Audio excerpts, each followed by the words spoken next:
And we welcome you to Newton Rebels Baseball. This is Frank Martinez, your play-by-play announcer for tonight's game. I'm joined along by General Manager Mike Cavalla here this evening as we have a kind of a different change in schedule here tonight, Mark. Yeah, we didn't see this coming, especially out of the All-Star game, and talked to the GM and the Andale. Everything seemed to be fine. You know, we're going to play here, Andale, then play at their place Thursday, then back at our place. But we got a text, or from him to all the GMs in the league, and saying that they couldn't continue their season. So Coach Clark's been on the phone working, and like I said, we're going to be playing Dodge City tonight here, and then tomorrow we go play the Kansas Cannons in Augusta, Kansas. So tonight, a little bit different change of pace here as we're going to be playing the Dodge City A's is the team that's coming in to play the Newton Rebels here this evening. Like you say, tomorrow evening we'll go to Augusta, Kansas, as we'll face the Augusta Cannons. Cannons, yeah. The Kansas Cannons, Kansas I should Cannons. say. The Kansas Cannons. And they are out of the Kansas Collegiate League, aren't they? Right, yeah. They're all in the same league and everything. And so but the thing about, let's talk about Dodge City A's. If you look at their roster, they've got some guys from some pretty big schools, San Diego State. I mean, Cal State. I mean, it's Sacramento State. Just a combination of really good colleges, especially out in the West Coast, that come out there to Dodge City, and they're having a very successful season. They're over 500, and they're in the running right there, right up there with Liberal, Kansas. Yeah, they're in second place. I believe they come in at 11-9. I said Liberal. I meant. Liberal BJs. Liberal BJs. Liberal BJs. Boy, it threw me off for a second there. I was thinking about Great Bend. But Liberal BJs, I believe, are like 16-2 or 17-2. Right. So, but they're in second place with 11-9 record. That is the Dodge City A's, and they're coached by somebody that we all know, and that is Tony Gonzalez. Yeah, Tony Gonzalez, very veteran, been around. Has coached a lot of years in the leagues and everything, but he knows he has that California connection. I mean, you could look through here, and I think it's mostly California guys with a couple, a Texas and a Kansas kid, and all. So it's Oklahoma, but I mean mostly it's California. So he just has connections because that's where he's from, and he does a great job with the team. Well, he's about 80 to 90% California kids. Right, right. Know. So it's going to be fun, and I mean they got some guys. Our team's definitely got to have their A game again, but this is what we want. This is what we need to have our kids playing in some great competition. Yeah, we definitely do, and so tonight we will get a test from the Dodge City A's, and let's see now. We'll have a break on Friday. Is that correct? Right. Yeah, one that day off, and then we start the series with the Sluggers, 3-1-6 Sluggers. 3-1-6 Sluggers. Right. So we'll be starting there, and it's pretty important. Hopefully, you got Sluggers, then the Seeds, and then we finish up with the Hutch Monarchs. So we still got a lot of baseball left in July. Yeah, that's right. The standings so far here in the Sunflower Collegiate League, we have the Hudson Monarchs are leading at 17-5. They are followed by the Cheney Diamond Dogs, who are 15-6. Then the 3-1-6 Sluggers are 17-9. The Great Bend Batcats are 11-11. Derby Twins are 10-11. The Hayesville Aviators are 9-13. And then it shows the Sunflower Seeds and then the Newton Rebels at 3-6. The Sunflower Seeds at 3-13, and the Newton Rebels at 3-16. But I believe that's supposed to be 4-16. Right. We beat Andale the other day. I think it was 5-4 was the final score in extra innings. And we don't know how the league's going to handle that right now. There's some discussion on it, but yeah, it was definitely a win. Well, they were still playing. They were still, they beat us, and that counted against us. So the first game I'm talking about. But right now it's just, we just got to keep playing good ball and play our best ball down the stretch and see what happens. Yeah, that's right. So the coaches are meeting out on the field at this time. It is a beautiful day here in Newton, Kansas. Let me see what what the temperature is right offhand. Shows 86 degrees here in Newton, Kansas. And the partly cloudy. It is about 10% chance of rain, 55 humidity, and the winds at 8 miles an hour out of the north. So this morning all day long it felt kind of cool out, and I could tell that the wind was coming out of the north. Right. My house faces the north, and I got a tree line there, but I could still feel the breeze coming off those trees. And when I received a text from our assistant GM, Jake Gibbs, tell me that he found out it was raining up here earlier in the day. And, like what we went through the last week or two, we thought, there's no way we're going to play. And then guess what? We play. So I just kind of, okay, we'll see. And look at it. It's beautiful. Well, as you can see in the background there, I'll show you here. In the background there, you can see beautiful blue skies there back behind center field there and the outfield. And but the coaches are now ready to go. We're going to go ahead and go through the starting lineups here. First of all, for the Dodge City A's, leading off and playing second base, will be number 2, Carlos Ariano. Batting second, the right fielder, number 12, Jack Bollinger. Batting third and playing first base will be number 4, Hunter DeRolf. Batting fourth and DH, it will be number 19, Clayton Coates. Batting fifth and playing third base will be number 23, Albert Luvano. Batting sixth and playing shortstop, number 22, Aaron Harper. Batting seventh and catching will be number 30, Makala Olaso. Then batting eighth and playing left field will be number 18, Griffin Williams. Batting ninth and playing center field will be number 20, Brett Graber.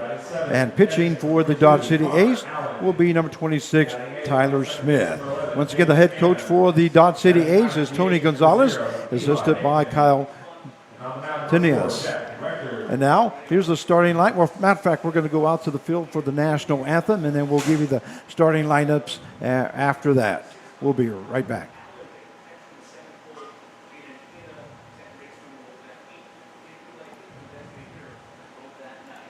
Please rise and give your attention to the playing of our national anthem.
And we welcome you back to Newton Rebels Baseball. We're going to give you the starting lineups now for the home team. And let me get to there. There we go. Leading off for the Newton Rebels will be the shortstop, number 1, Andrew Brotman. Batting second, the center fielder will be number 7, Justin Barnes. Batting third and playing third base, number 23, Nolan Riley. Batting fourth and playing right field will be number 8, Thomas Campion. Batting fifth and playing left field will be number 20, Aiden Corrigan. Batting sixth and playing first base, number 51, Bryce Nittler. Batting seventh and catching will be number 22, Connor Allen. Batting eighth and playing second base will be number 11, Jaden Hanna. Batting ninth and DHing will be number 0, Eli Hickman. And pitching tonight for the Newton Rebels will be number 4, Jack Rector. Once again, the head coach for the Rebels is Brett Clark. So we're about ready to play ball here. Cut you back out to the field as they're just now warming up. And we'd like to thank Andrew Brotman, who did a great job at the All-Star game. great representative, finishing runner-up. Runner-up on the 2021 Sunflower League Collegiate League Home Run Derby competition as he lost to Peyton Toll. I believe the final score was 7-6. Yeah, 7-6. 7-6 was the final score. He was leading in the first round, where he had a total of 4 home runs, and then had one in the third round, and then one in the fourth round. Each batter got 10 swings in each round. So once again, he ends up with 6 home runs and ended up as runner-up. I was going to say, Frank, I don't know if I can't ever remember doing a home run, contest like that, Derby. But I can imagine how tired you get, especially with wood bats, and just having you don't have a lot of time to rest. And so I was pretty impressed with Andrew and all the contestants. Especially, Peyton coming in there, he finished strong, and strong young man right there. Peyton Toll had a lot of home runs. His home runs were there fast. was no doubt. Yeah, it was no over in doubt over in the parking lot over there. Yeah. So we're going to either give credit to Peyton Toll or the pitching coach, one of the two. Yeah. Well, yeah. But Peyton Toll really smacked the ball well. He's from Wichita State University, is that correct? Right, that's right. Wichita State University. He went from Bethany, Oklahoma. He's with the Slugger, so we'll be seeing him next week. That's right. So, all right, we're about ready to get started as we are here just about ready for the first pitch. Let me get over to our scoreboard here.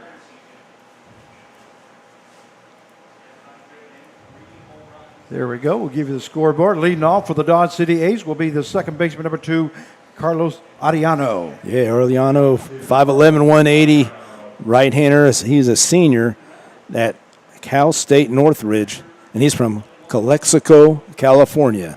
You'll be hearing a lot of California today. And Jack Rector on the mound now for the Rebels. The first pitch misses for ball 1 as the count now goes to 1 ball and no strikes. As we're now underway here in Newton, Kansas, it is now 6:59. That one misses high for ball 2. So 2-0 now the count to Carlos Ariano. We welcome you all to the broadcast. We hope you enjoy tonight's game. And we are playing ball here tonight, even though Andale Warhawks have skipped out on us. Yeah, it's sad, and it's just sad that some players, are allowed to do that. It's not, I'm just, I touch that because I've never seen it like this. Frank, you've been around the leagues all these years. That one fouled off there by Ariano as the count went all even up at 2 balls and 2 strikes. And I'm a true believer. You make a commitment and you stick to it. And I know as a head coach, I've been a head coach for many years in college, and I want my guys to play it out. I want them to get better. That's how you're going to get better, is being at the ball yard every day. Yeah, exactly right. So here's Jack Rector's pitch. That one misses high for ball 3. So the count will go full now to the first batter here in the ball game, Carlos Ariano. We'd like to welcome everybody that is joining us. Bob Brotman says, and here we go.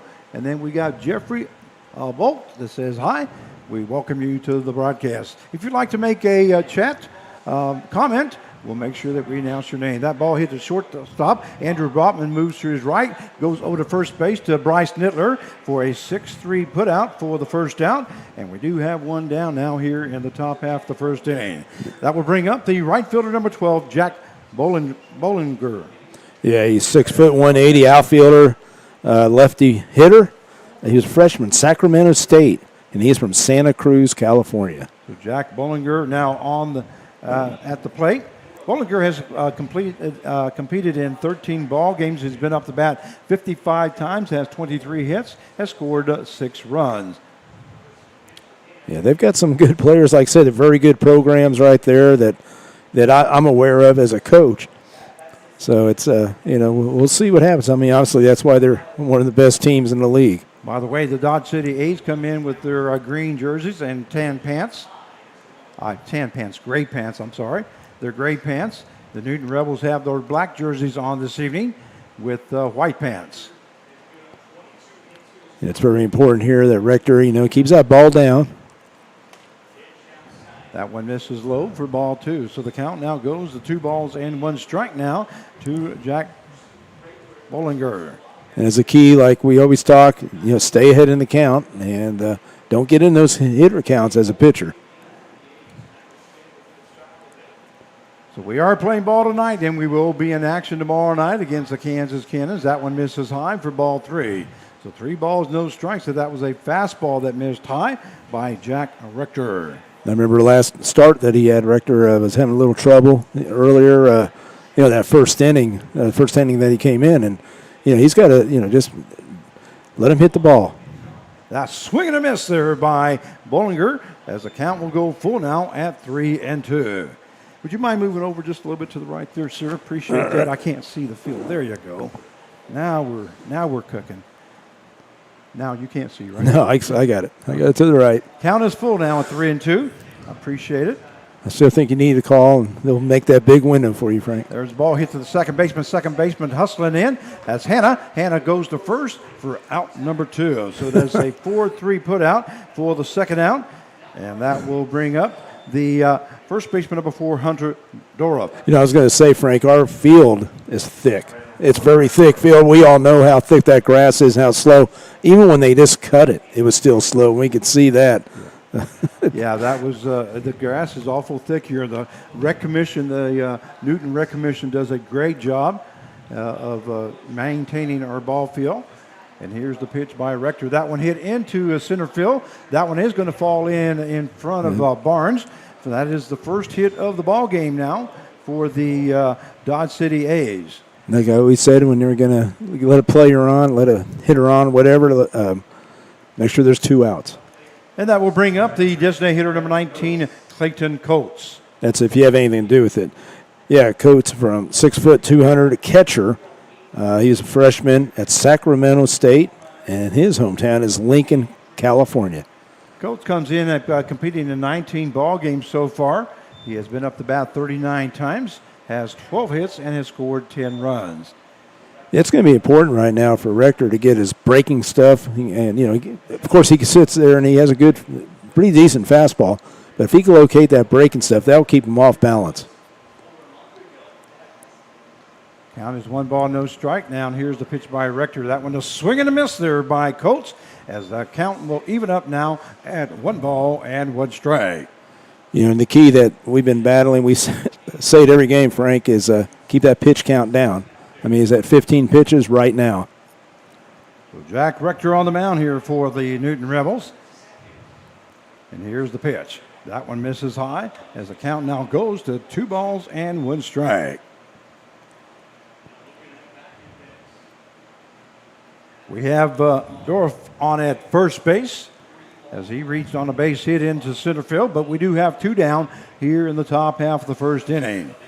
And here's Rector's pitch. That one also misses high, as the count now goes to 3 balls and 1 strike.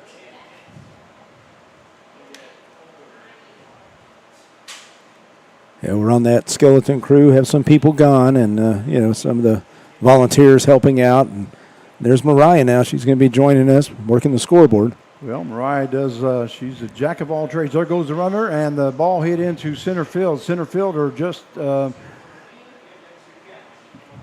Justin Barnes comes in and makes the catch for out number 3. So an F8 if you're scoring in the books with us at home. The top half of the first inning for the Dodge City A's. They scored no runs on no hits, no errors, and 1 hit and 1 left on base. At the end of 1/2 inning plays, the A's 1, A's 0, and the Rebels 0 coming to bat. Get it.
And we welcome you back to Newton Rebels Baseball as we go to the bottom half of the first inning. No score so far. Due up for the Newton Rebels is shortstop number 1, Andrew Brutman. My mind was on sponsors, and I couldn't get out what I was wanting to say there, Carv. Yeah, well, we'll get them. Like I said, we definitely need them here. They're a big part of our success here. Count is 1 ball, no strike now to Andrew Brutman. Pitching for the Dodge City A's will be number 26, Tyler Smith. That one hit into right center field. The center fielder backing up. That's not going to get to it. That's going to be in for extra bases, and Brutman falls down, rounding first base. So he'll end up at second base, standing up. So a double there by Andrew Brutman as he records the first hit of the game. He took about 5 steps around first base, and all of a sudden, somebody stuck their foot out. It looked like it, and just tripped him, and he goes down to the ground. So we do have a runner now on at second base. Yeah, that's what players are always saying, sniper right there. You know, that's that will bring up the center fielder number 7, Justin Barnes.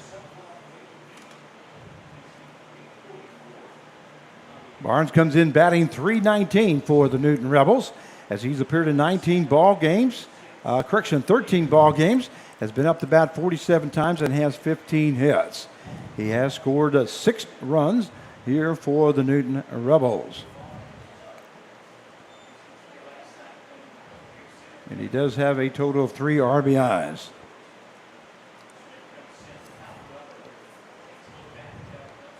There's a hard hit ball there by Barnes, and that's going to be in there for a base hit. That may be extra bases with the speed of Justin Barnes. He does round first base, but then stops.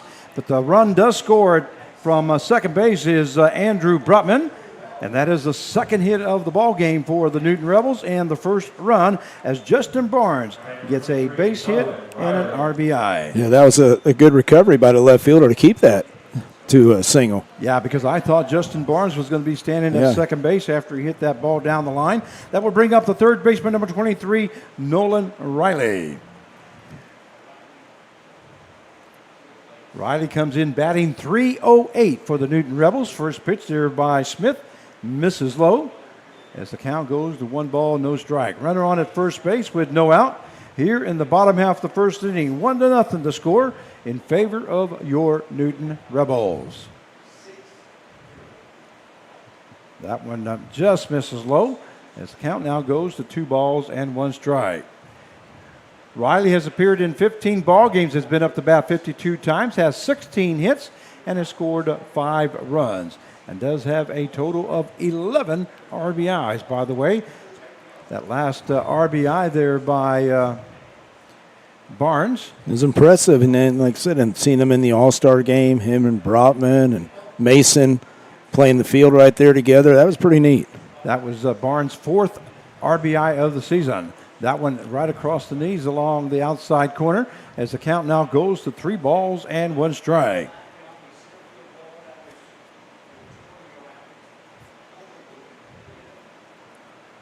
So Tyler Smith now at the mound, and that one also across right down the middle as the count goes full now at 3-2. Justin Barnes at first base, 1-0 to score here in the bottom half of the first inning for your Newton Rebels. And that one misses for ball 4. So Nolan Riley will be on with a walk. He has such a good eye, doesn't he? I mean, he does. He's very patient, and like we always talk about, his approach just excellent. That brings up the right fielder, number 8, Thomas Capion. And boy, would I sure love to see Capion take a pitch here. I've noticed he's been swinging at that first pitch and always hits it right down to the third baseman. Yeah, he's been, I like him being aggressive, but just be aggressive in your zone. He does lay it down, bunt down. What a great bunt there by Capion, but it hits the edge of the grass and then kicks to the left as the count now goes to 0 balls, 1 strike. Boy, he surprised me on that one. Yeah, I was going to say that was a good attempt right there. Yeah, very nice attempt. A good call there by Coach Clark, if that's what he called. But a good effort there by Capion. Just like I say, it was going down the third base line, just hit the edge of the grass and took a bounce to the left. So it's just a strike now, as the count is 0 balls, 1 strike now to Thomas Capion. moved up to the 4th spot here tonight, Carv. Yeah, it's good to see. I mean, he's been hitting the ball pretty hard. Coach Clark usually gets me the starting lineups about an hour to hour and 15 minutes before game time. And today it was like 10 after, and he said he apologized because he said he had to redo the starting lineup. Yeah, I know he's been, it's a non-league game, and he wanted to mess around and see what make some changes, see what works. The home plate umpire asked the field umpire whether he went or not, and the field umpire says yes, he did. So the count is no balls, 2 strikes now to Thomas Capion, as we have no out here in the bottom half of the first inning. 1-0 the score. We have Barnes on at second base, Riley on at first. Barnes reached on a base hit and an RBI. Riley reached on a base on balls. Here's the pitch by Smith. Breaking ball, that one fouled off to the right-hand side there by Capion. Capion did a good job there of keeping his hands back there and fighting that one off. Yeah, no, that's what he's got to work on, especially being down 0-2. And right now, the worst thing right now would be like a double play, right? Something like that, Frank. So something he could lift, maybe drive it. Oh, he just got under that one on the foul. And that one was fouled off also, as the count now stays at no balls and 2 strikes.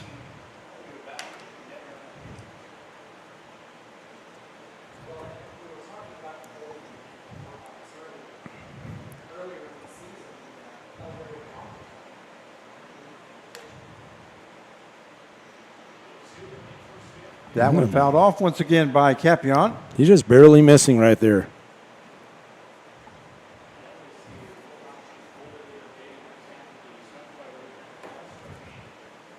Had a friend just text me, say that I'm missing Bobby Witt Jr.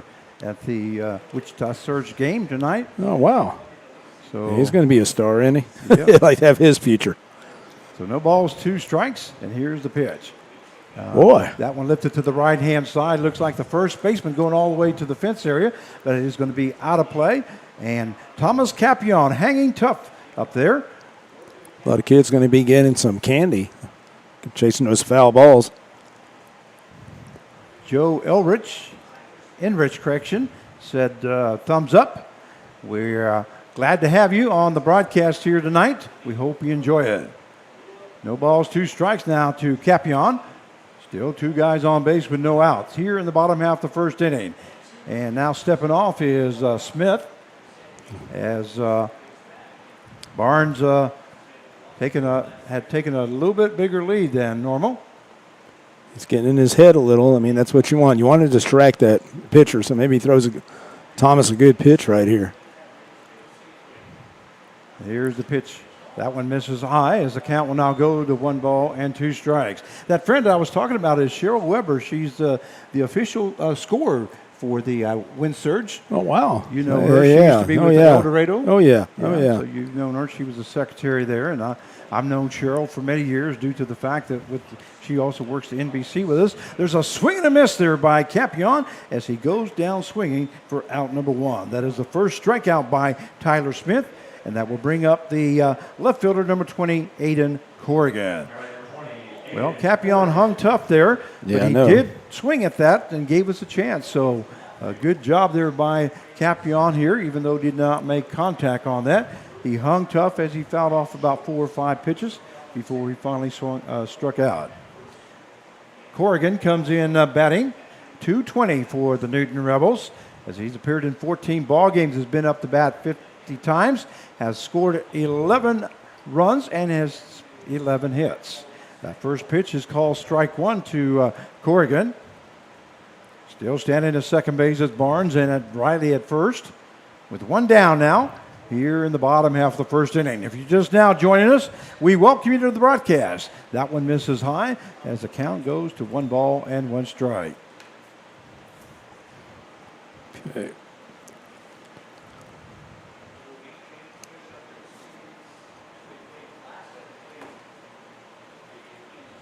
We'll get our sponsors caught up here. That's what Carv is doing right now for us. Like I say, I just happened to leave it somewhere, and it's not in my bag here, so we'll make sure that we have the sponsors. That one fouled off there by Corrigan. as the count now goes to 1 ball, 2 strikes. Here in the bottom half of the first inning, 1-0 the score in favor of your Newton Rebels as they face the Dodge City A's, clear from Dodge City, Kansas. That one, there's going to be a throw down to center field, and that's thrown out into center field by the catcher. Justin Barnes is going to come in trotting into home, and moving to second base will be Nolan Riley. Yeah, that's definitely a gift right there. Turn around. He was dead right there. He was dead. He would have had him. Yeah, but he threw Barnes him. had taken off and was caught in no man's land, but luckily that throw by the catcher Olasso was into center field. So the score now 2-0 in favor of the Newton Rebels, with the runner on at second base, as the count now goes to 2 balls and 2 strikes to Aiden Corrigan. That one lifted into center field, it looks like. The center fielder Graber gets under it, makes the catch for out number 2. I know it's one thing you and I were talking about, something, the hitters, we're in a different situation because most of the games we've been behind. We've been behind in the first 2 innings or something like that. And when this team is a different team, when like right now we have a lead, the one thing that they have to keep working on is keep putting the ball in play and not easy pop-ups. Look at your outs. How easy are your outs? And we've had quite a few easy outs, I know, in the last week. And we just got to keep hitting the ball hard. That brings up the first baseman, number 51, Bryce Nittler. A good stop there by the catcher, Olasso, as he had to backhand that one to his right-hand side, and he is a right-handed throw, so that glove's on his left hand, and did a good job of stopping that, keeping in front of him. So that kept Nolan Riley at second base. And Tyler Smith now ready to go to work. Here's the pitch. That one misses low for ball 1. Correction, ball 2.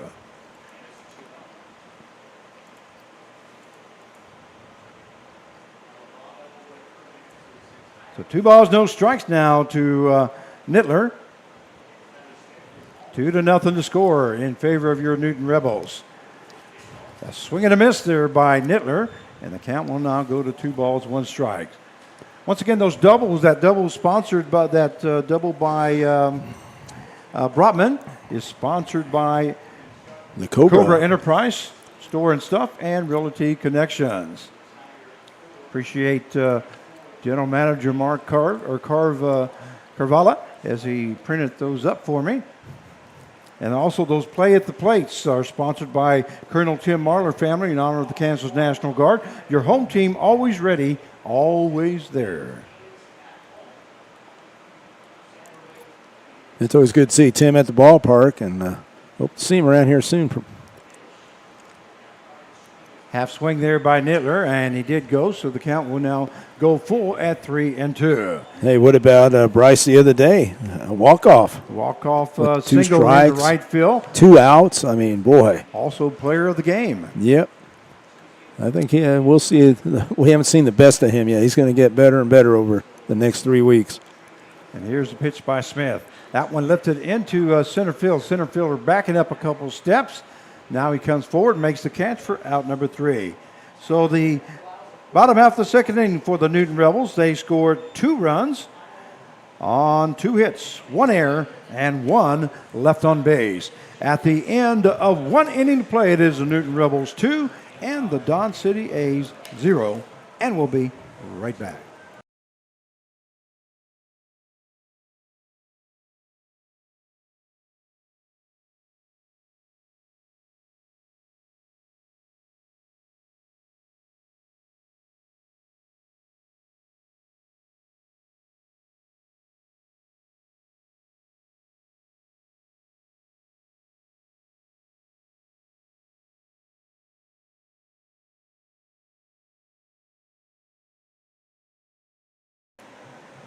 And we welcome you back to Newton Rebels Baseball as we go to the top half of the second inning. We'd like to thank all our sponsors here this evening.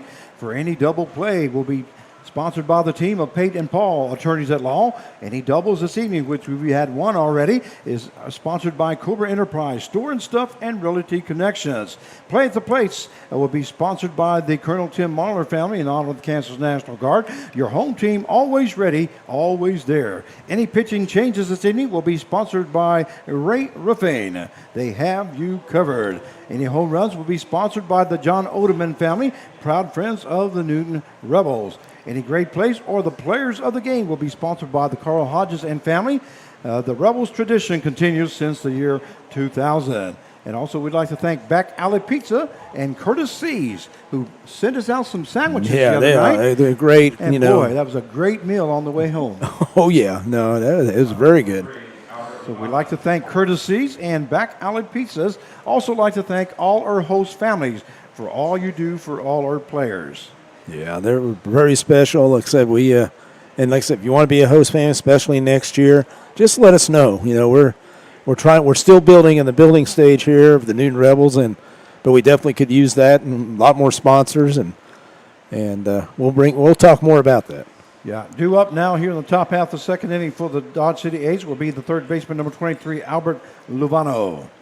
And what he means by building year is because of COVID. Yeah, especially after last year. It really shot us down as far as sponsors and host families and everything. So that's what he's talking about. Even though we've been in existence since the year 2000, it just kind of made us have to start all over right, again. Yeah, basically. and that's how I feel, Frank. I mean, it was like that just because, of course, Kevin Pouch, the guy that's been helping us sponsor, he retired from this, and we were all, scrambling a little just to get sponsors, and we want to keep this alive. Carl Hodges, it was great to see him on Carl Hodges Day, and he's so proud of this, and we want to keep this going. Well, that's one name that he didn't mention.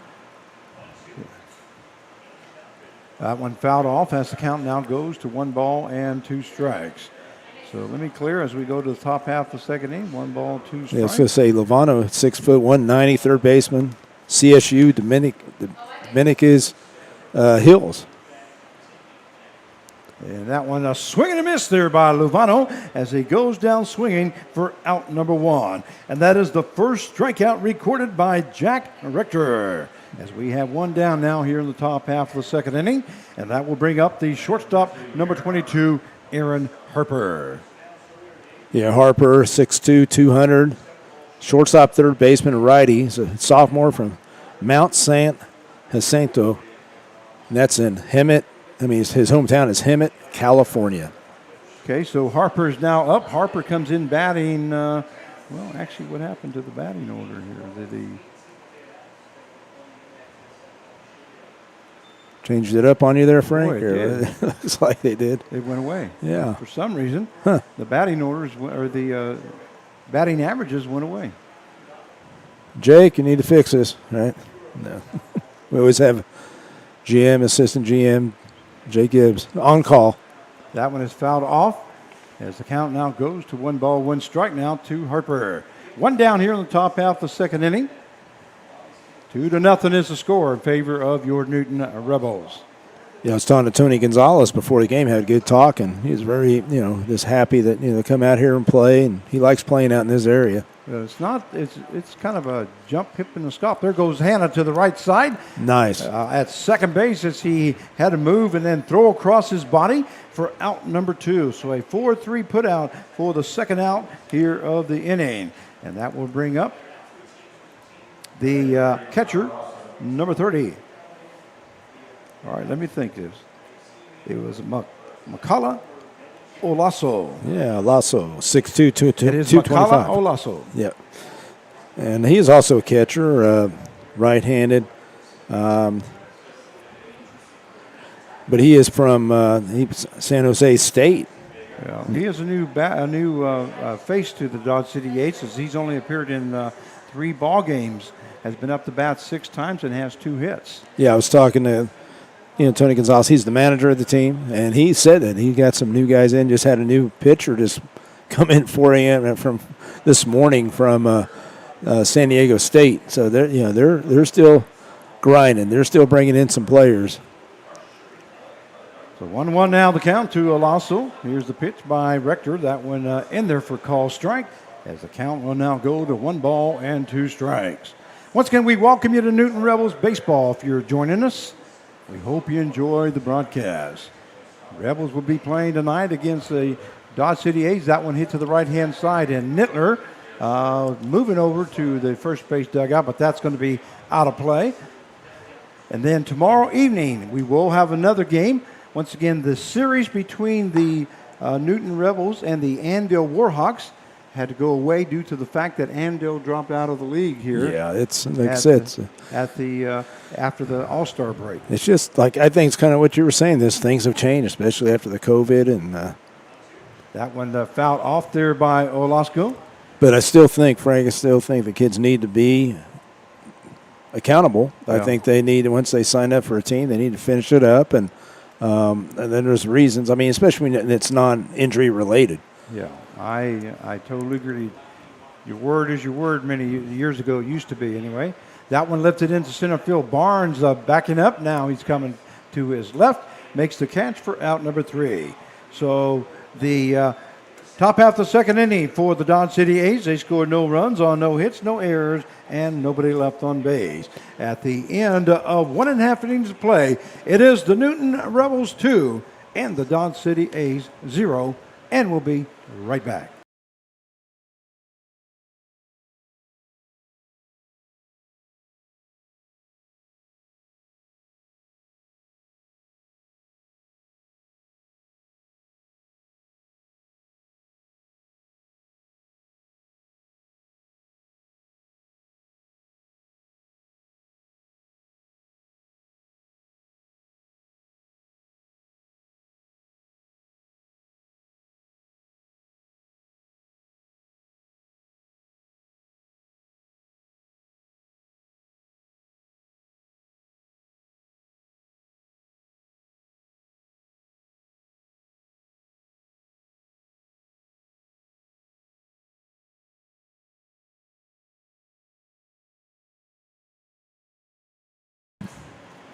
And we welcome you back to Newton Rebels Baseball.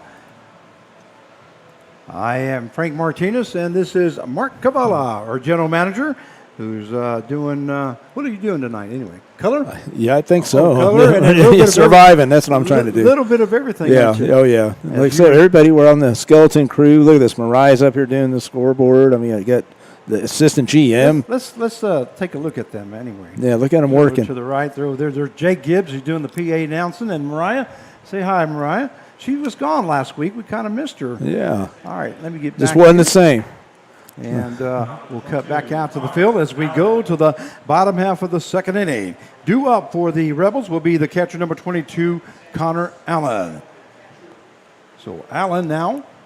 Gone from Barton County, Wichita, Kansas kid. He was a freshman this past season.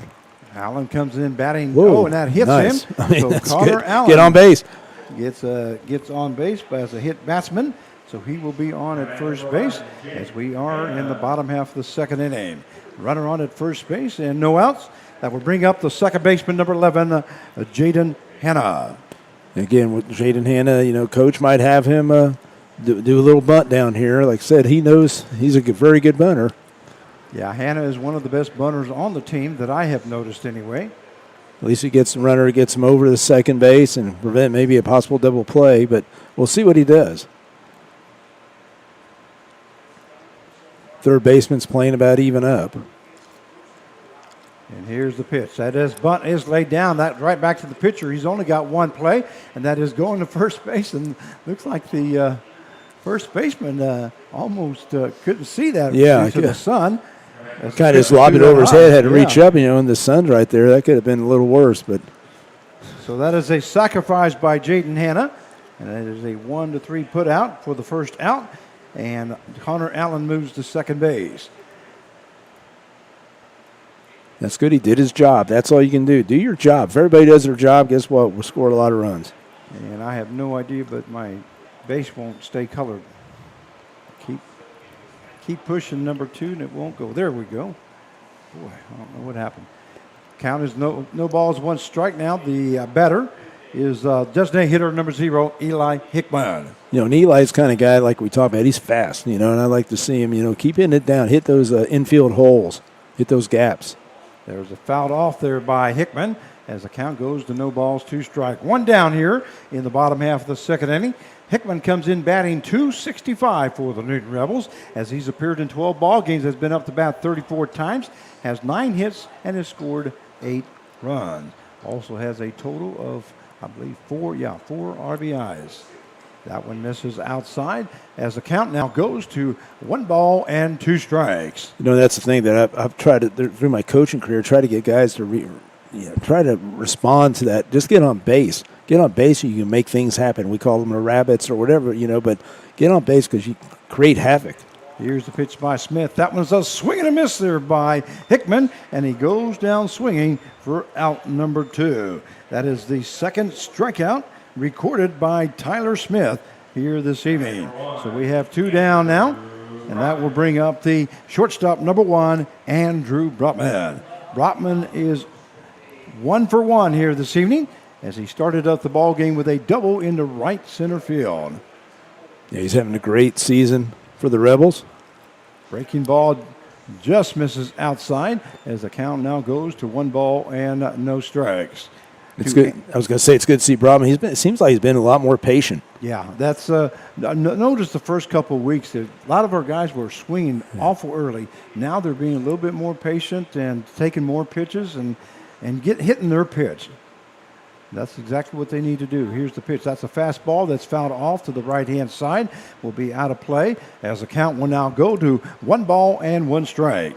I was going to say, Frank, the count dictates, you know, what kind of pitch you're going to get usually. And if you're ahead in the count, then you're going to get a good hitter's count. If you're behind, you'll get the nasty pitcher's swing or count, whatever throw. So, I mean, you know, you got to make sure you just, like right now he's ahead 2-1 with a ball. So he's going to have a good pitch, probably to hit. So the count goes to 2 balls, 1 strike now to Andrew Brutman. With the runner on at second base is Connor Allen as he got hit by a pitch and was moved over on a sacrifice by Jaden Hanna. 2 down now. And here's the pitch. Breaking ball misses outside. And once again, Olaso backhands that one and stays in front of it. Now we're talking about count again. Right there, it's 1 spot. It's going to be 1 spot, just like the size of a softball. That's what you're looking for. And if not, you just lay off, and maybe it's ball 4, and he gets on base, and he can create havoc. He's very fast. If not, it's your pitch. Here's the pitch. That one hits Brotman, I believe. And Brotman's not too happy there. And he will be on at first base now. Yeah, he's not happy. That was a nasty, it looked like a 2-seam. It just came in and broke hard. Yeah, broke very hard. That will bring up the center fielder number 7, Justin Barnes, as there will now be runners on at first and second. And please stay on there. There you go. Yeah, Brotman looks like he's all right. He's shaking it off, shaking his hand, his wrist there. Hopefully nothing. Just checking him out there. Now he takes a good look at it there. Shows coach, says, "This is where I got hit at, coach." Here's the seams. Yeah. I remember those seams. So Justin Barnes now up. He got a base hit his first time up and an RBI. That breaking ball is in there for call strike 1. Good pitch there by Tyler Smith. You can see that coming all the way. Yeah. You're just going to have to be patient, but it's good to see him take a pitch. Like I say, way too many guys were swinging at the first pitches, and they were getting out of the end, just not making those pitchers throw enough pitches. And here's the pitch by Tyler Smith. That one into the ground. Oh, good stop. And nice stop there by the catcher, Olaso, as he backhands that one. And the count will go down to 1 ball and 1 strike. And you got to look at early in the count dictates how that whole at-bat's going to go. So right there, he let up. And that wasn't his pitch. That's the curveball.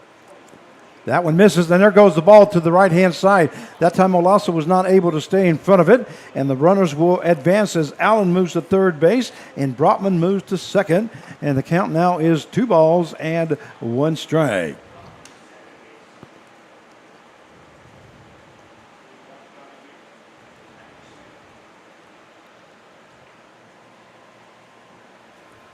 So we have now runners at second and third. That one is fouled off there by Barnes. Yeah, fastball was up and in. So now, right now, it's 2-2 count. He's got to protect the plate. 2-strike approach. Get on the plate. I always say, look, fastball. That's what I always taught. Then react to everything else. Here's the pitch. That one is fouled off there by Barnes.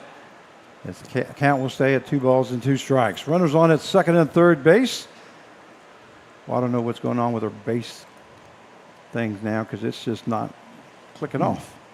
Jake? There we go. I got it. Okay. It's nothing Jake can do. It's all the internet, I guess. I don't know what else. We got a real good reading today. We got a 10-point something or other. Wow. On the upload, so that's good. That's good news. Yeah, that's really good. Beautiful news. day. Man. But I did notice a little bit ago when I panned the camera over to Jake and Mariah that it was buffing just a little bit. And here's the pitch by Smith. That one hit to the shortstop. Shortstop comes in, goes to first base for out number 3. Nice play. So a 6-3 put out for the third out if you're scoring at home here in the bottom half of the second inning. And the bottom half of the second inning for the Newton Rebels, they scored no runs on no hits, no errors, and 2 left on base. At the end of 2 innings of play, the Rebels 2 and the Dodge City A's 0. And we'll be right back.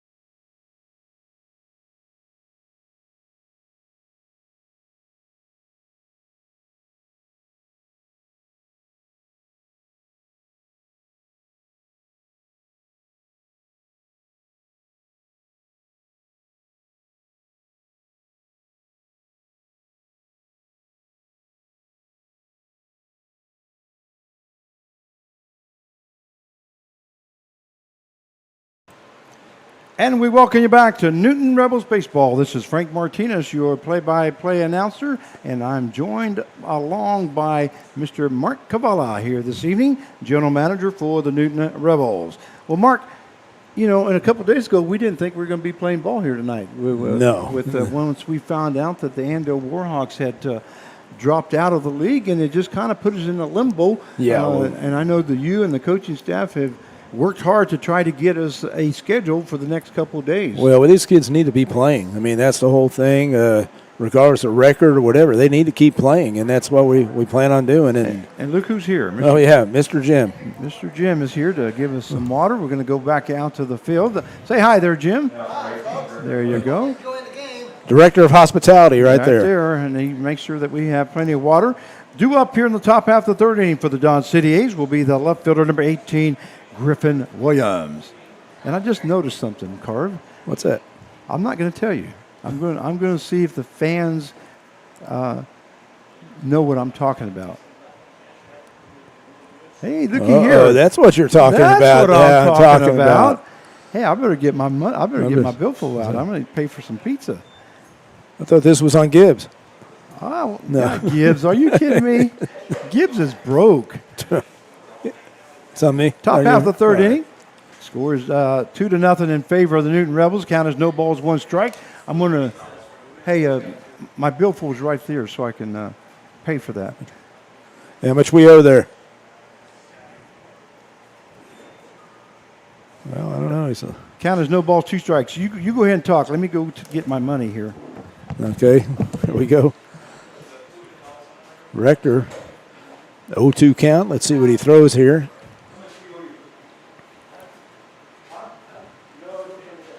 Fastball away. Can't make count 1-2.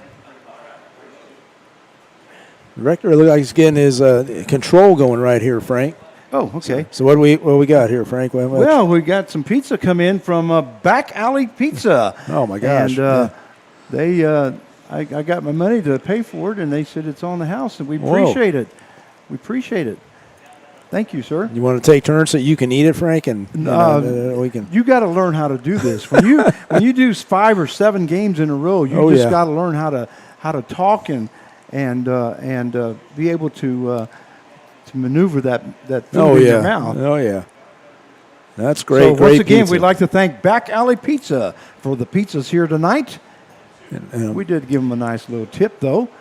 Appreciate that what they've done for and us. if you're ever in Newton, the people outside of here, you got to go there. It's pretty awesome. It's from Newton, and it's a nice little store, and the pizza is just unbelievable. And they what they do for Newton Rebels is they give away a pizza at 8 o'clock every evening on home games, and we appreciate Back Alley Pizza for doing that for us as a sponsor. But tonight they brought us some extra pizza, and it looks like we're going to have some pizza. Yeah, we'll be eating that at a break, I can tell you that. Yeah. And I know pizza. I'm a pizza connoisseur. I can tell you that's a very good pizza. Swing and a miss there by Williams as he goes down for out number 1. And that is the second strikeout recorded there by Jack Rector. And that will bring up, boy, I tell you what, that pizza smells so good. Yeah. That brings up the center fielder, number 20, Brett Graber. So Graber now batting here in the top half of the third inning. Yeah, Graber, 6 foot, 190, from Southeast Missouri State, and his hometown is Sacramento, California. All right, let's see what kind we got. No, the meat. Looks like you got that one's a meat? Yeah. Okay, good. I can't say this enough. Thank you to Back Alley Pizza for the all-meat pizza here this evening. And then you got a pepperoni, and then what's that? What could you get, Mariah? A taco? Is it? That's what Jim likes, taco. I know he likes taco pizza. So the count goes 1 ball, 1 strike, and we're getting behind here on the balls and strikes. That one in there for call strike as the count now goes to 1 ball, 2 strikes. I think we'll have to take a picture of it here, Frank. Show people. Yeah, that's a real good pizza during the break do here. I don't know how we can do that, though. Let's turn it on there or something. Oh, I see what you're saying. We're on live TV. Yeah. Okay, the count goes still at 1 ball, 2 strikes now to Brett Graber here for the Dodge City A's. 1 down, top half the third. 2-0 to score in favor of your Newton Rebels, and here's the pitch by Rector. That one misses high, as that will even up the count now at 2-2. Yeah, I like to see Rector get out of this, get the 1-2-3 inning.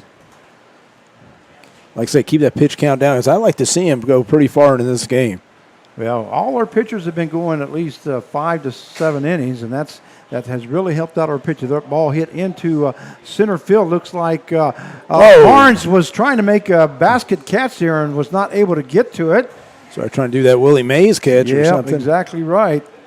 And we'll see whether that is going to be the second hit of the ball game for the Dodge City A's. We'll have a runner on at first base. Yeah, I didn't know if Corrigan had a better chance at it, but, Barnes probably called him off.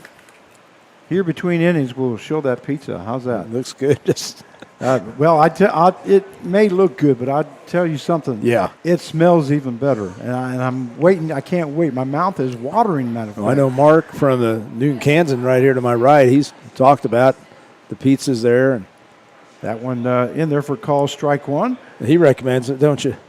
Yeah. And up is now the second baseman, number 2, Carlos Arellano. I want to see that taco pizza. I want to take a picture of that over here. Show them these pizzas that we have here brought up to the press box this evening, courtesy of Back Alley Pizza. Count is 1 ball, 1 strike now to Arellano with a runner on at first base if it stays lit. There you go. I must not be holding it down long enough tonight or something. There goes the runner. There's the throw over to first base, and into second base safely is Graber. As it looked like Rector got froze up there, and he didn't throw that ball to first base very hard. He kind of lobbed it over. We know, and he could have just, basically just stepped off because, that guy took such an early break right there that he could have just stepped off. This kind of ran at him, actually. You know what I mean? This Okay, we're going to show the pizzas real quick. They're taking a small break here. Let me see your pizzas over here. Here is the pizza that we're talking about. That is an all-meat pizza. And we got a thumbs up Yep, from general manager. And then we have a, looks like a taco pizza there on that side. And then also a pepperoni pizza on that side. So those are the pizzas from Back Alley Pizza. We thank them very much for their generosity here tonight, because not only did we get pizza up here in the press box, but also one lucky fan will That's win right. a pizza here at 8 o'clock. Jake Gibbs will be announcing that here. Count is 1 ball, 1 strike with the runner on at second base. And 1 down here in the top half of the 3rd inning. 2-0 to score. That one misses high for ball 2. Okay, Carv, you can eat now if you want. Just I was I going wish- to wait a little. I was going to wait. Let we you showed do it I to mean, him. Well, make sure Mark gets some over there, because Mark, you want some? he's been working hard. Yeah, he is working hard. There you go.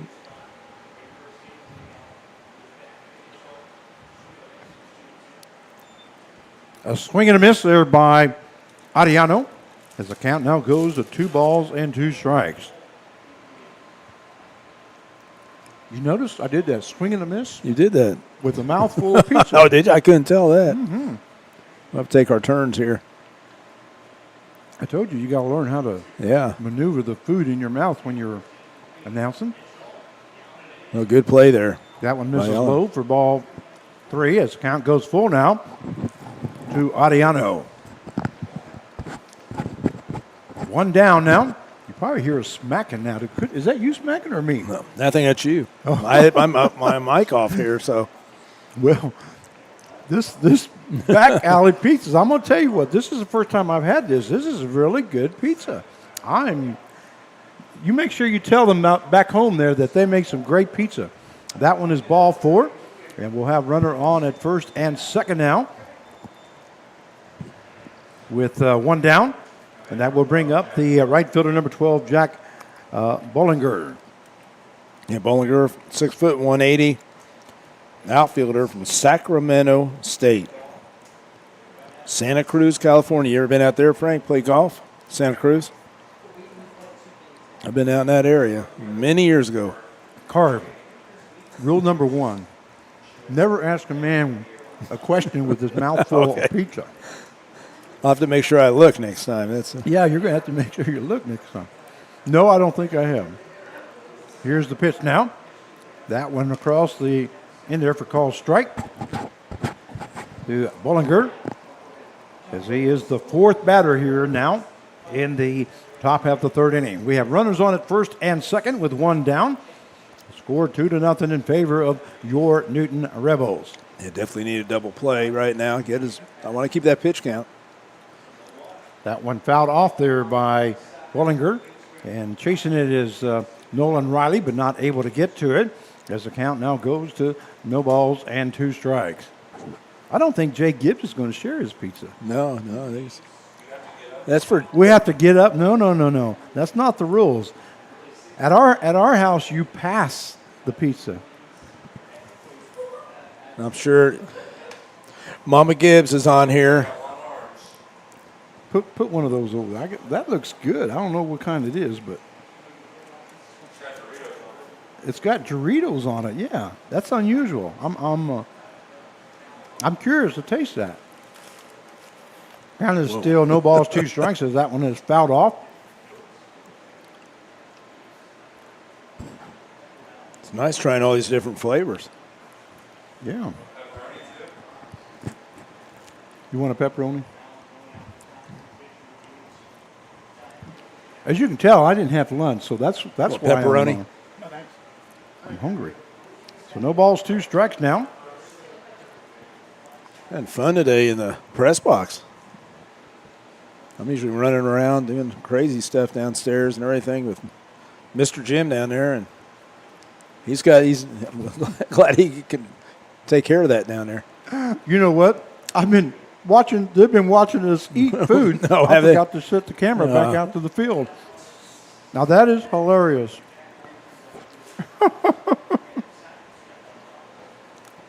That's why we needed somebody to do our switcher, right? That's what you were telling me? That's exactly what I'm talking about. My apologies to the fans out there watching us eat the pizza.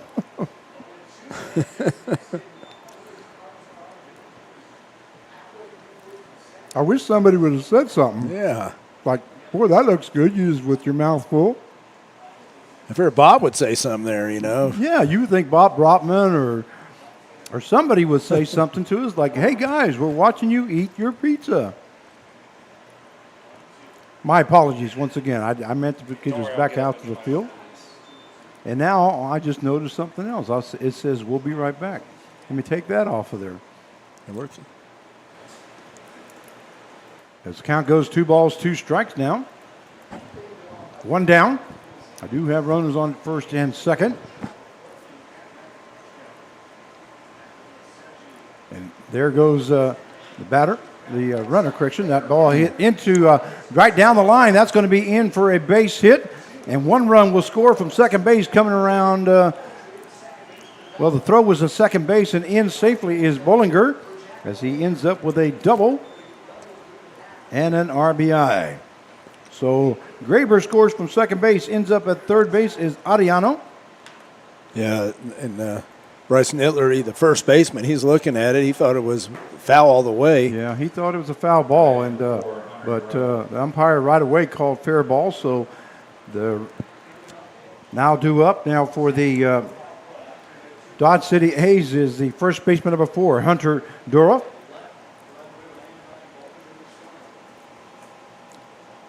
So Durif is now up with runners on at second and third and 1 down.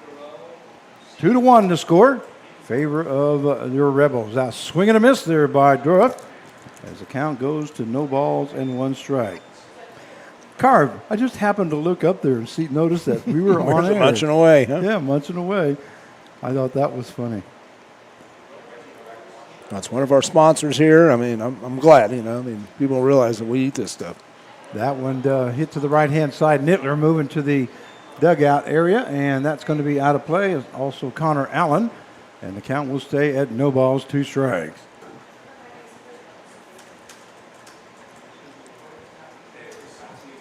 That's the thing about right there with Dodge City, getting the timely hit. And that's the thing we've struggled with all season, is getting that timely hit. We've already left 3 guys on base. And, it's just hitting the ball hard. And that's kind of what it was, even though, I know Bryce Nittler doesn't think it was a fair ball.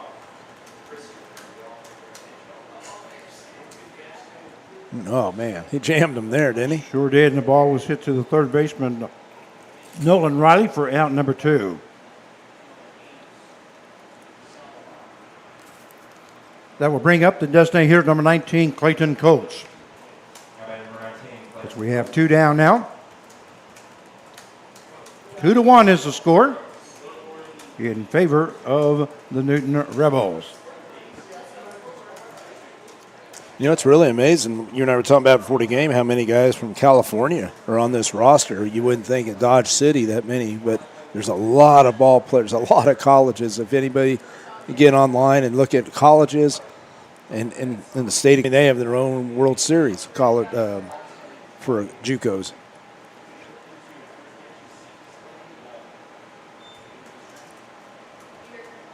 There he is. I like that. Richter getting ahead with that curveball, that off-speed pitch.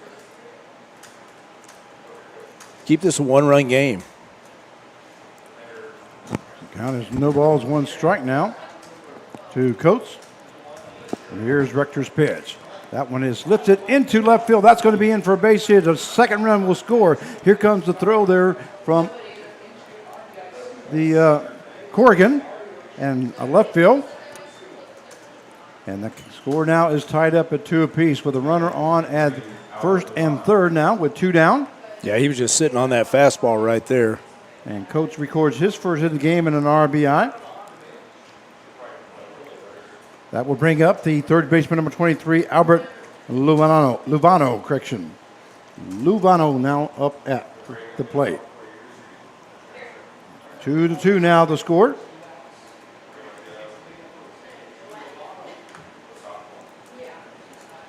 Yeah, I like to see him get out of this. right now, Frank, because like I said, his pitch count 53, and we are in the third inning.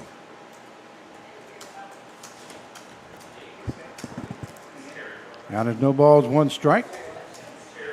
Here's the pitch by Rector. A swing and a miss there by Luvano as the count now goes 0-2.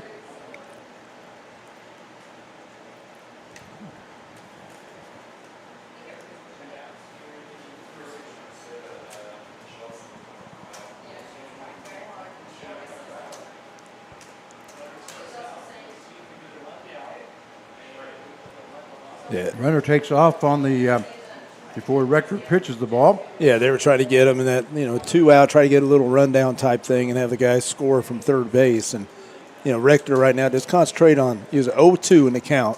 And that's always a good time to, as an offense, to do something like that. See, hopefully he gets him out here. Oh, line shot over Hannah's head. Another run scores. Here comes the throw into home. It is cut off. So one more run will score. We'll have runners on at first and third. 3-2 now the score. And that is the 5th hit of the ball game for the Dodge City A's. I was going to say, if Hannah was just, what do you think, 3 inches taller right there? Yeah, he might have had that. It was barely away from his glove. He jumped as high as he could. So scoring was Bollinger. Moving over to third base, his coach, Luvano, is on at first base, and he got an RBI. And pitching coach. That's Mike Mandarino going out there and having a little chat and seeing what he's got. I mean, he's up to 54 pitches, and just get out of this inning, and usually you slow things down, slow the momentum down, and see what happens.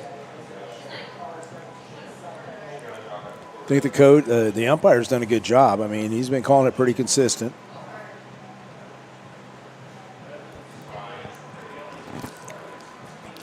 So there is a meeting out on the mound right now.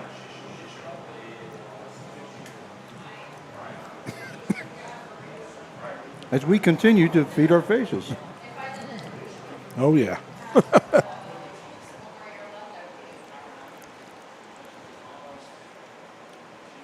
Well, my compliments to the chef because they make really good pizza there. First time I've had it. And I've been in Newton for many years as far as coming up here to announce games. Right. But I guess I just never, whenever we get done with ball games, they're closed, right? Yeah, they close at 8 o'clock. Just let everybody know.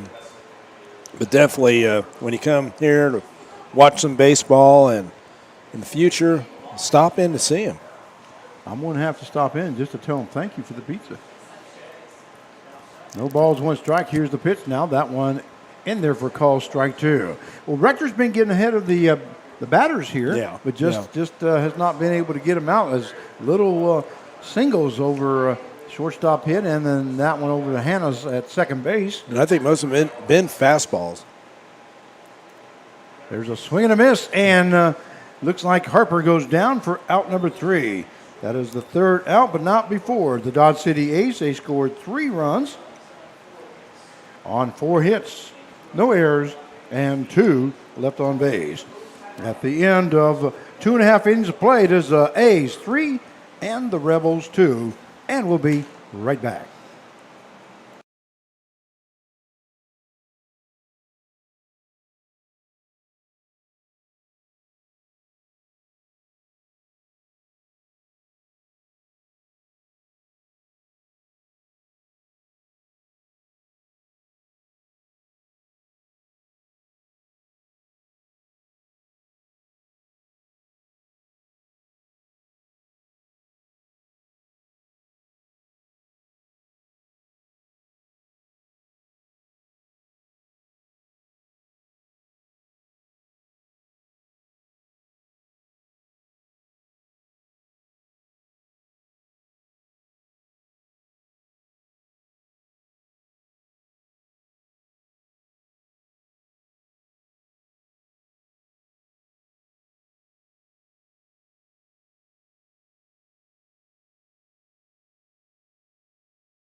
And we welcome you back to Newton Rebels baseball as we go to the bottom half of the third inning. Looks like we're going to have a new pitcher now with the Dodge City A's. It will be number 31, which is Andrew Rivero. Yeah, he's 6'2", 225, big righty pitcher. Freshman from Mount St. Jacinto, that's what we call San Jacinto, California. So he will be coming in to pitch now for the Dodge City A's. Big kid, looks like. Yep, definitely. I mean, right there is 6'2", 225. Carv, I've just got to make this little notation here. You look like one of our babysitting kids after you got through eating. That's right. That's right. I didn't need a napkin. I don't know if we. No, that's just it. We didn't have any napkins. Yeah. I probably got it all over my pants here. Boy, that was good. Yeah, no, that's. So we're gonna make this a tradition, Frank. What do you think? We're gonna vote on it or what? I offered to pay for it, but he didn't take the money. So, but we did give him a good tip. Due up here in the bottom half of the third inning for the Newton Rebels will be the third baseman, number 23, Nolan Riley. Riley has walked his first time up, moved to second base on an error, and was left stranded at second base. Here in the bottom half of the third inning, 3-2 is the score in favor of the Dodge City A's, as they just scored 3 runs in the top half of the third. Yeah, and even though the Rebels gave up the 3 spot right there in the third, still a 1-run game. So I mean, they're still in it. Just have to figure out, because I don't know how long Rector can go today. I mean, he can probably go 5-6 innings. That one hit to the right-hand side. That's going to be in for, is it going to be a base hit or not? Yes, it is, because that was a good job there by the right fielder as he threw to first base, but not going to be in time. That is a base hit by Nolan Riley, his first hit of the ball game, and that is the third hit of the ball game for the Newton Rebels. That will bring up the right fielder, number 8, Thomas Capion.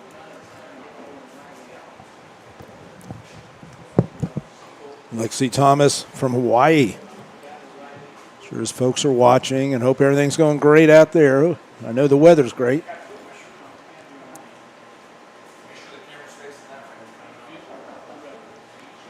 Squaring around the bunt. And he does what he's supposed to do. It's high pitch. You take it. That's a ball.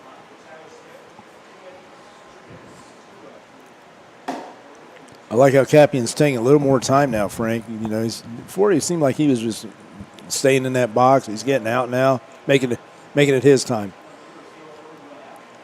Now he kind of jabbed at that. Did he on the bunt attempt? Did he go? Yeah, count goes to 1 ball, 1 strike now to Capion, who struck out his first time up in the first inning. Thomas Capion comes in batting 200. Has appeared in 15 ball games, has been up to bat 35 times, has 7 hits, and has scored 4 runs. That one high for ball 2. So 2 balls, 1 strike now to Thomas Capion. Runner on at first base here in the bottom half of the third inning. 3-2 the score in favor of Dodge City. Rebels need to move that runner over. Yeah. As Riley just recorded his first hit of the ball. He's just got to get him over. Let's see if he's going to bunt him again. Yep. No. Ball hits to the right-hand side. And the count now will even up at 2-2. Yeah, Thomas, he's got to do this. He's got to get it down. I don't know what he's going to, let's see. I don't know. Coach Clark, he'll do this. 2 strikes, he'll have a guy bunt. It's a philosophy. Some coaches do it. Say, hey, you should be able to get that bunt down 3 times. You should be able to do it once. Then some say, okay, let's swing away. Let's roll the dice and see what happens. That one lifted into the infield. That second baseman looks like he's going to get under it. He does. He makes the catch for out number 1. So Arellano makes the catch for that first out. Yeah, it's all about execution right there. And I guarantee if you talk to Thomas right now, he's disappointed in himself. And that will bring up the left fielder, number 20, Aiden Corrigan. Yeah. It's opportunities. There's opportunities. That's the people that win the ball game are the ones that take advantage of the opportunities. Exactly right. not only in the baseball game but in life. Yep. That's what you got to do. That one in there for a call strike. And like I said, I used to, when I was a college coach, we kept charts and everything. We had failed bunt attempts and all that. And like we noticed that, especially the years that we had championships, it was around 80% success. That's what you need to win ball games, especially when you're playing good ball teams. Ball hit at second baseman. That should be a double play as the second baseman, Ariano, goes over to the shortstop, Harper, and over to first base, Durov, for the double play. So a 4-6-3 double play, and that will end the inning here in the bottom half of the third inning. So in the bottom half of the third inning, the Rebels scored no runs on one hit, no errors, and nobody left on base. At the end of 3 innings of play, it is the Dodge City A's 3 and the Newton Rebels 2. We're going to cut back to us here. Don't forget to make me cut back, okay? Okay. We're going to come back to us because we want to thank all our sponsors, and once again, Back Alley Pizza, especially for the pizza here tonight. I don't know if you guys did anybody notice what I was talking about? Yeah, that was a meat lover there. Yeah. That one was good.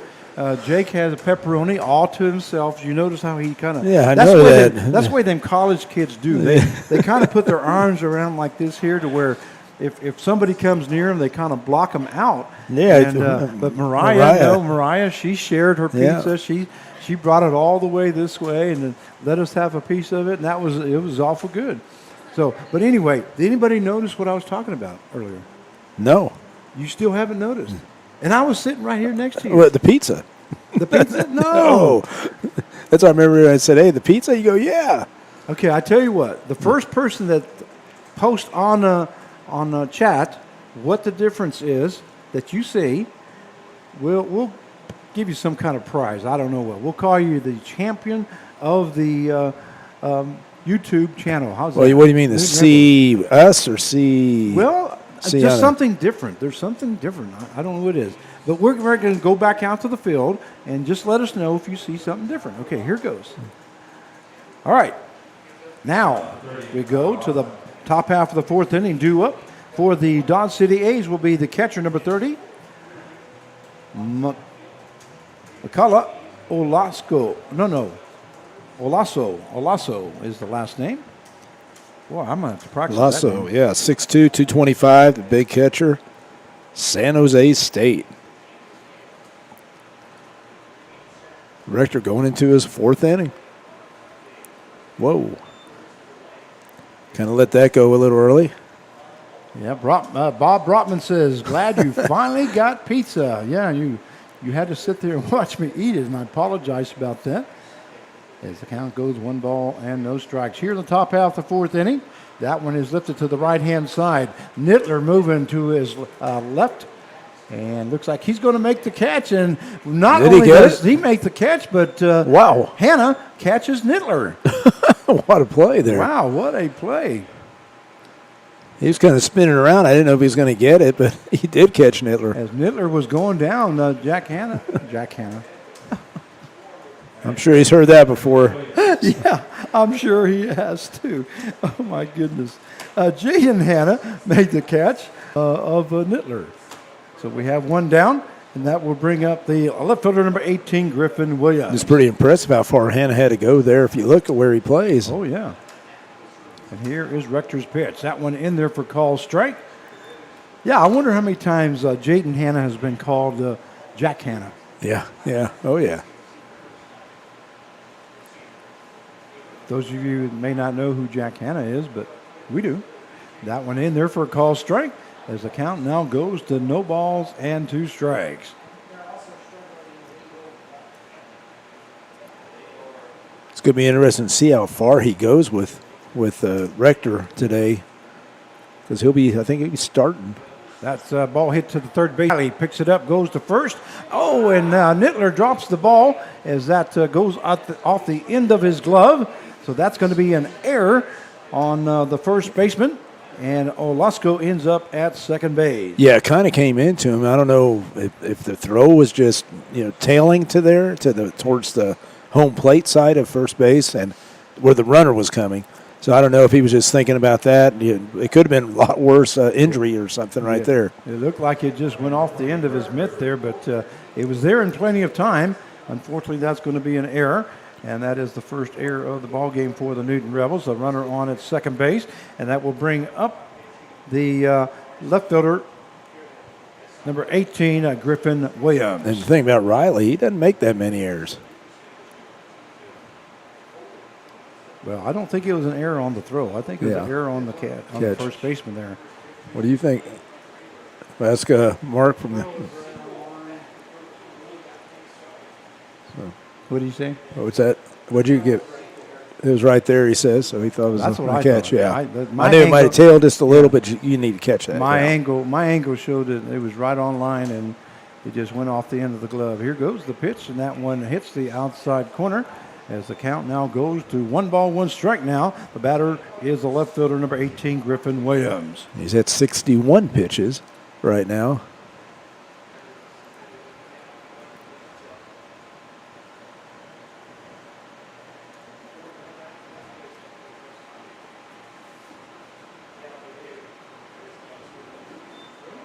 You know, Rector's one of the guys, I think, especially after the first couple weeks, that just kind of start turning it on.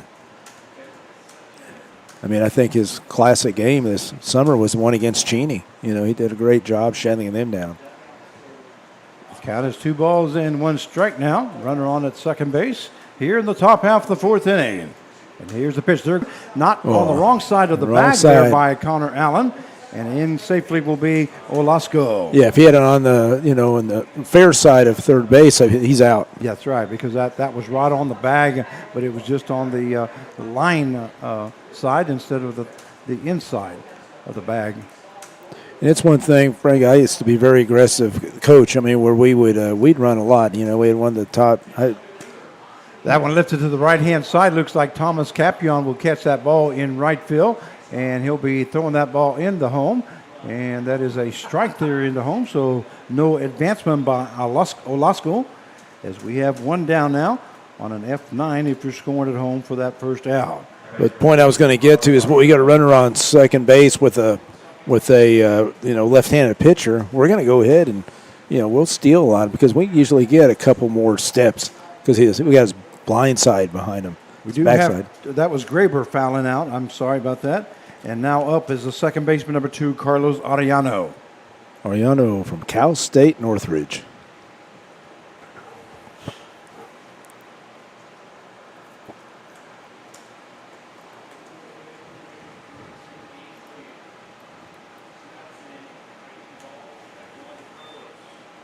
And one in there for strike one to Arellano.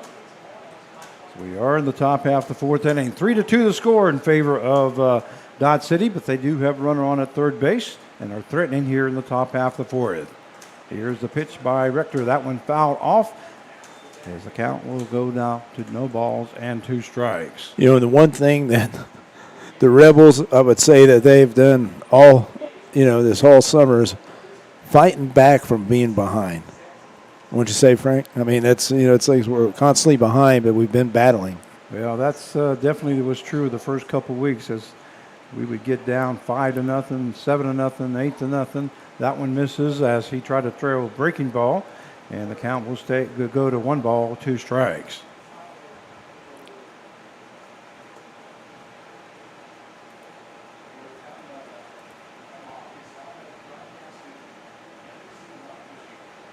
Viewers out there, I'm trying to give them a hint. That one is fouled off there by Arellano.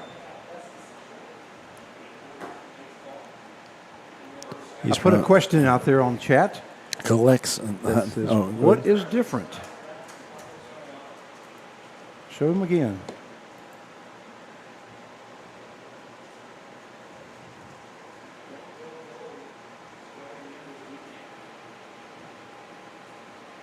That one misses high, as the count will even up now at 2 balls and 2 strikes. 2 down here in the top half of the fourth inning. We have Olasco on at third base as he reached on an error. And stowed second. Oh, no, went to second base on that error. Whoa. That one misses inside, and the count goes full. And Stone third base, I meant to say. Arenado, he's from Calexico, California, right on the border there of California and Mexico. Well, you know your history. Very Yeah, good. yeah. There's the full count, and that one lifted into the infield. Hanna backing up, moving to his left, and he finally makes Wow. the catch for out number 3.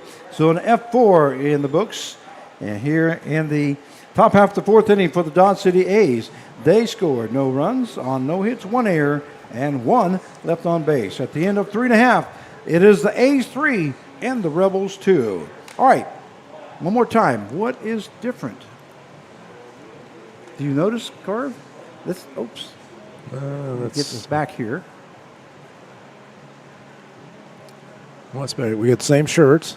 No, I think we got I don't know what is different. If you go Jake? back, and Jake, do you know? What? Oh, Jake got it. Oh, what? Congratulations to Jake. He gets a prize. That's right. He says, I am wearing a different shirt now. Oh, now, Than yeah, when I yeah, then the started red the one, yeah, broadcast. yeah. Well, Well, you- no, yeah. Carv, I'm sitting right next to you, and I can't believe you didn't notice that. Well, you're always changing, like Superman or something, Clark Kent. And so, But anyway, that was the answer. okay. Anthony Zellner and Anyway, we're going to go back to the action here as we're going to go to the bottom half of the fourth inning. Due up for the Newton Rebels will be the first baseman, number 51, Bryce Nittler. Nittler from Arkansas City. So, redshirt from Cali County Community College. Had shoulder surgery. He was the big hero a few days ago with the walk-off base hit. Base hit that scored Nolan Riley at third base. I Yeah, believe. that was an exciting game, wasn't it? Yeah, it was Extra innings. 5-4 against the Annandale Warhawks. The last game of the season for the For the Warhawks. Warhawks, yeah. We didn't know it that No, time. no. I didn't know it 2 days ago. Yeah, until 2 days ago. So anyway, due up now for the Newton Rebels, the first baseman, number 51, Bryce Nittler. Bryce Nittler. Bryce just needs to get on base. And like I said, we had the lead off on guy, last time, just didn't execute. And hopefully this inning we do. We got to get this game tied up. Well, in 3 innings, we've had the leadoff runner on base every time. Wow, that's So, that's good. great. A double by Brotman, a hit by pitch by Allen, and then a base hit by Nolan Riley. There's a swing and a miss there for Nittler as the count now goes to no balls and 1 strike. And Bryce's grandfather, Jan, was my high school coach, and we definitely learned how to bunt back then. We had wood bats then, and we definitely had to learn that. He taught us. Bob Brotman finally says, y'all change shirts. Well, Yeah. actually, Carv already had his shirt on. My shirt was just hanging over there on a hanger, and I looked at that during the break, and I said, I still got my red shirt on. And we have young Is this ladies. a new deal? You're going to change every few innings now, or Yeah, what? we had young ladies up here, so I didn't want to take the red shirt off, and so I just put it on top of my red shirt because there's some things that can't be unseen. You know what I'm That's right, saying? right. Oh, yeah. So if Yeah. I'd have taken that shirt off, they might have had nightmares all night long. So I kept it on and put this black shirt on. But you are correct, Bob Brotman, that I did change shirts. Count is 1 ball, 2 strikes now to Bryce Nittler. And Andrew Rivero now with the pitch. That one breaking ball misses outside, and that will even up the count now at 2 balls and 2 strikes. Yeah, he had a late break on that slider right there. And Bryce almost went for it, but he held up.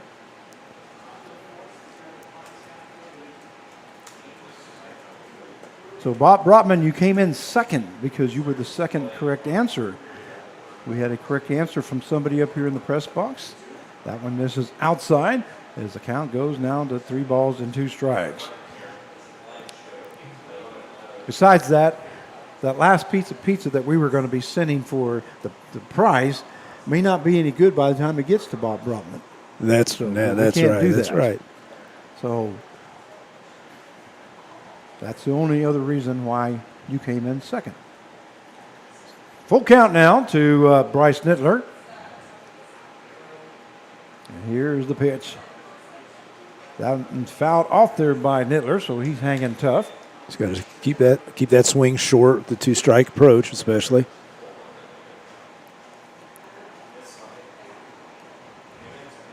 Nittler has appeared in 5 ball games, has been up to bat 17 times. We'll get Bob up here to Newton. Bob We'll says have he to- gets a free pizza you now, got to get him up here. Well, actually, I was just going to give you just a slice. Here's the pitch. That one is a swing and a miss there by Nittler as he goes down swinging for out number 1. Great pitch there by Andrew Rivero. And the count now correction, the batter now is the catcher number 22, Connor Allen. So he's up there with 1 down here in the bottom half of the 4th inning. I was going to say maybe we'll score. We don't get the guy on base or something, but just need to get this game. I want to see it tied up, don't you, Frank? Yeah, a new I'd game, sure a new like to game, see. man. Dot City A's rode in about 5 o'clock this evening as I was sitting in my car just getting ready to get stuff out. And they come rolling in. That's good, Coach Dot Clark. City, how many hours is that? Do you know? About 4 hours, Mark, what'd you say? 2.5. Okay, 2.5 from here. 2.5? Yeah, it's about 100 miles from Hutchinson. Something like that. Dot City, where the West was won, I believe. Oh, That's what it's they said. crazy out there. Crazy West, I know that. Count is no balls, 1 strike. Here's the pitch. That one misses high as the count will now even up at 1-1. A lot of history out there, especially you White Earp fans. And what's that? I said I've been to Boot Hill and I've been Boot Hill, exactly been- right. It's out been there Boot in Dodge Hill, City. yeah. Also now the Boot Hill Casino, I believe is the name of it. Here's the pitch. A swing and a miss there by Allen as the count now goes to 1 ball, 2 strikes. And also the Dodge City is also the home of the Dodge City Law, a professional indoor football team. They've had some good pro teams.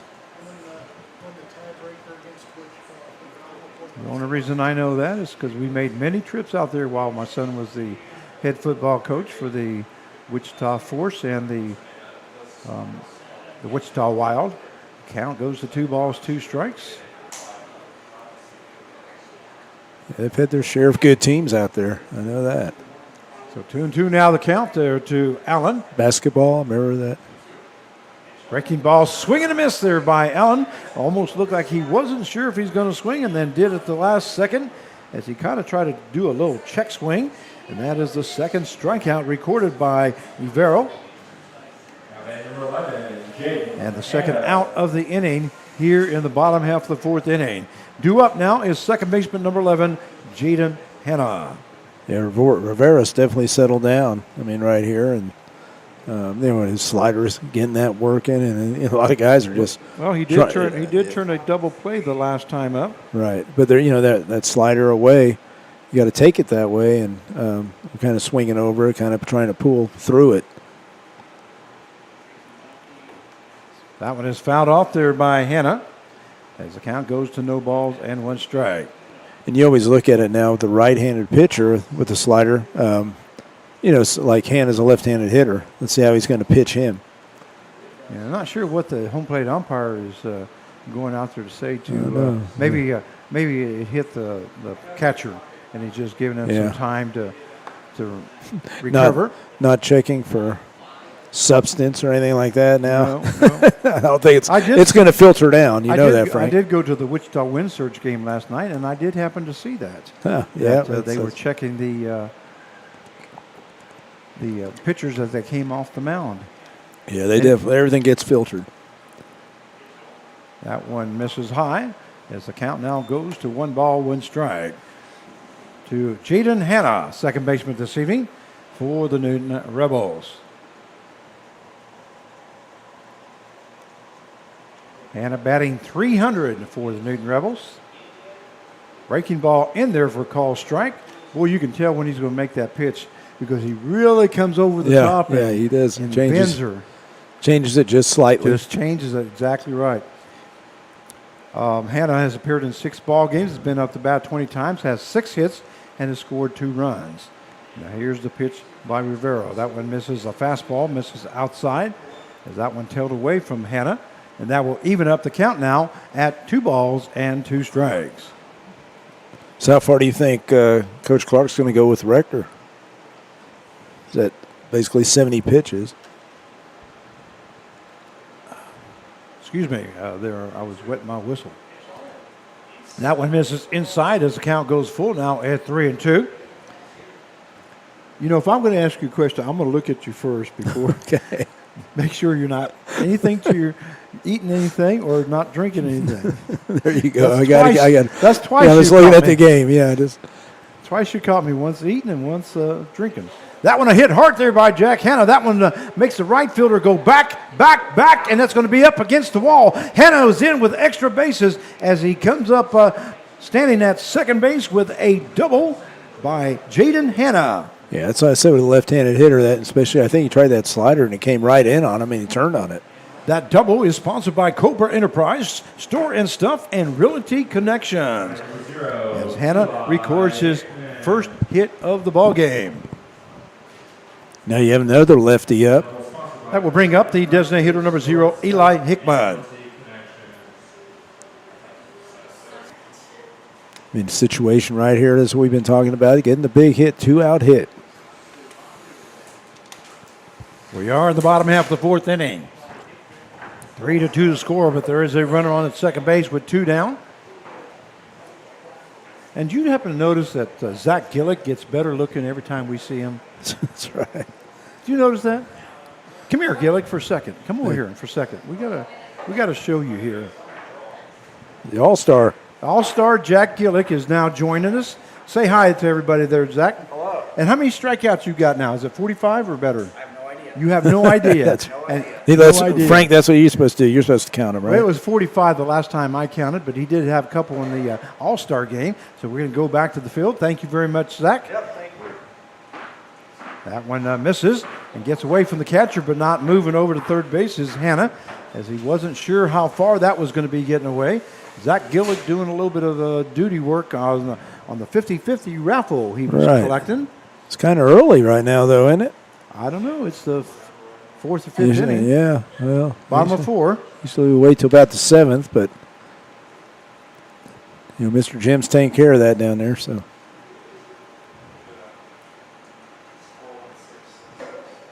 That one misses outside, and I've lost all track of what the count is. Yeah, 2 balls, 2-2, 1 strike, yep. I believe, with 2 down, and a runner on at second base. And doggone it, that why stay on? There you no. There you see there? Huh. I keep pushing it. There we go. Now it stayed on. Runner on at second base. Little base hit will score. And that one is lifted foul. It's more of a defensive swing. I like seeing, you know, attack that ball right there. I mean, it was like more of a 2-strike type swing. Well, you know what? I just now noticed something. Bases are not on there for some reason. I'm going to take that off, put that on. You and doing here. you doing the 50-50 early or what? Because usually it's 7:30. Are you? There's not a lot of people there?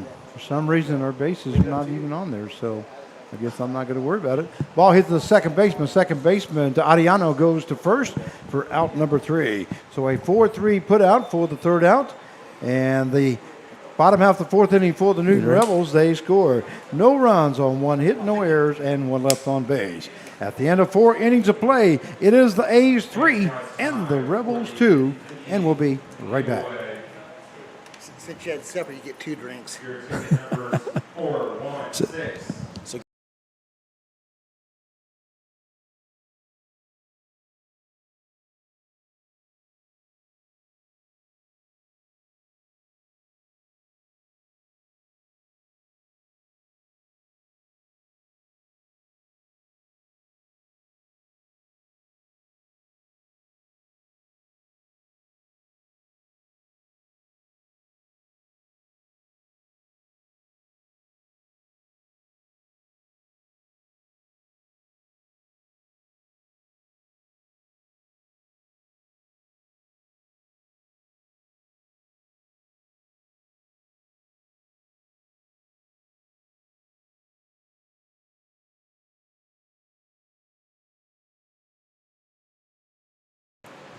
And we welcome you back to Newton Rebels Baseball. This is Frank Martinez, your play-by-play announcer, joined along by Mark Cavalla, our general manager, as we go to the top half of the fifth inning. The score 3-2 in favor of the Dodge City A's.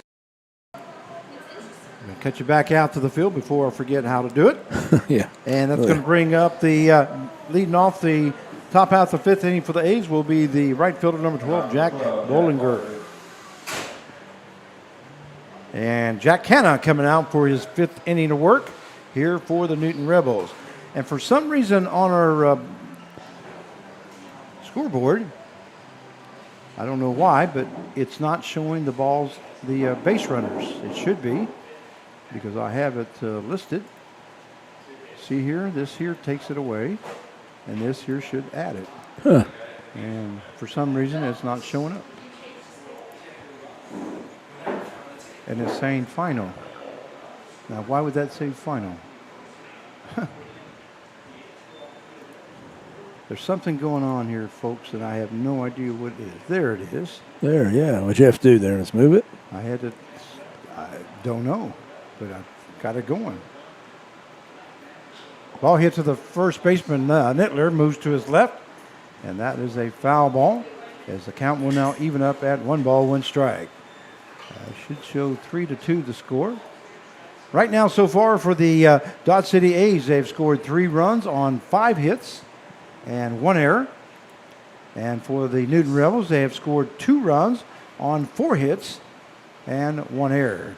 That one in there nice. for call, strike 3. Great pitch there by He's especially tough Zach on Recker. lefties. The lefties. That big breaking ball. So we do have one down now, and that is the 3rd strikeout recorded by Jack Rector here in the ball game. And that will bring up the first baseman number 4, Hunter Doroth. And that was his 75th pitch. So my guess is he may go one more inning. We'll see. I'd say maybe 2. It just depends what he does here. Breaking ball misses high for ball 1. Because I know Coach Clark wants to get in some other guys, some work, for today and tomorrow's game, and then be ready for the Slugger series. So here's the pitch by Rector. That one misses outside, a fastball, as the count now goes to 2 balls and no strikes. Nobody on base here, as we have one down here in the top half of the 5th.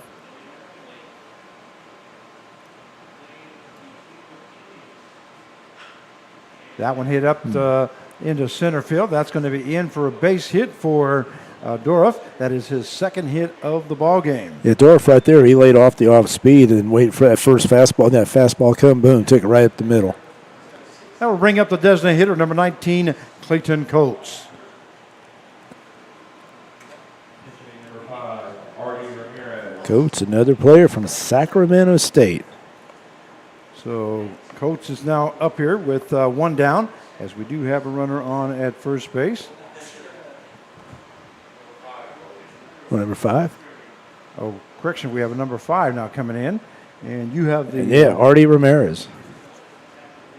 Okay, so you said Artie Ramirez? Artie Ramirez, 6'1", 205. His position basically is a catcher, but he's from University of New Orleans and from Walnut, California. You know where that's at, Frank? Walnut, California? I don't know where that's from. No, Ramirez, let's see if I can find some stats on him. It's a lot of interesting names of cities from California. Jurupa. Just...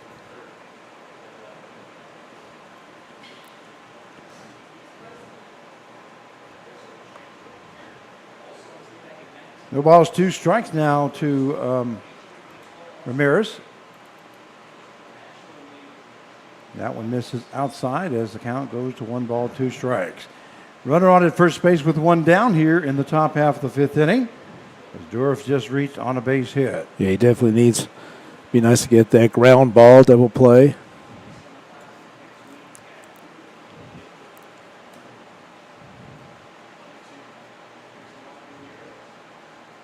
That one lifted into the shortstop. Brotman moving to his right. He'll get under it, makes the catch for out number 2. Good job by Brotman, taking control.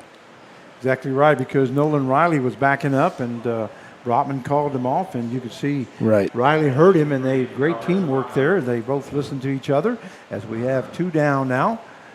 That's one thing over the summer of seeing those two guys working together real well. They know what balls to go after, which ones to lay off, and Riley's so good at drop stepping. He's got some good range too for a third baseman. That's going to bring up the third baseman, number 23, Albert Luvano. First pitch is in there for call strike 1. So we do have 2 down now here in the top half of the 5th. 3-2 the score in favor of Dodge City. Newton Rebels scored first as they scored 2 runs in the bottom half of the first inning.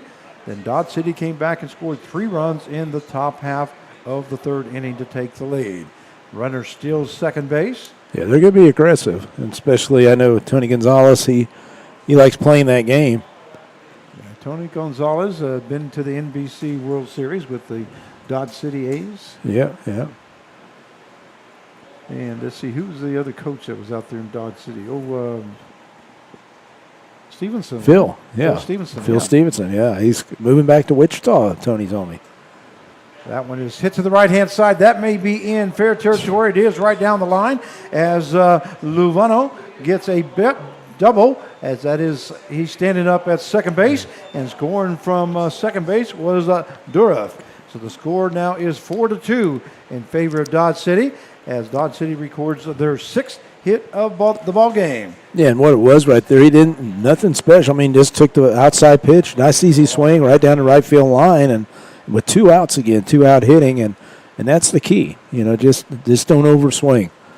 That will bring up the shortstop, number 22, Aaron Harper. We're going to have a pitching Number 1. He's playing a lot of guys here. Mike Kane, Kane, 6'1", 190, freshman from College of the Canyons, Santa Clarita, California. Okay, Carv.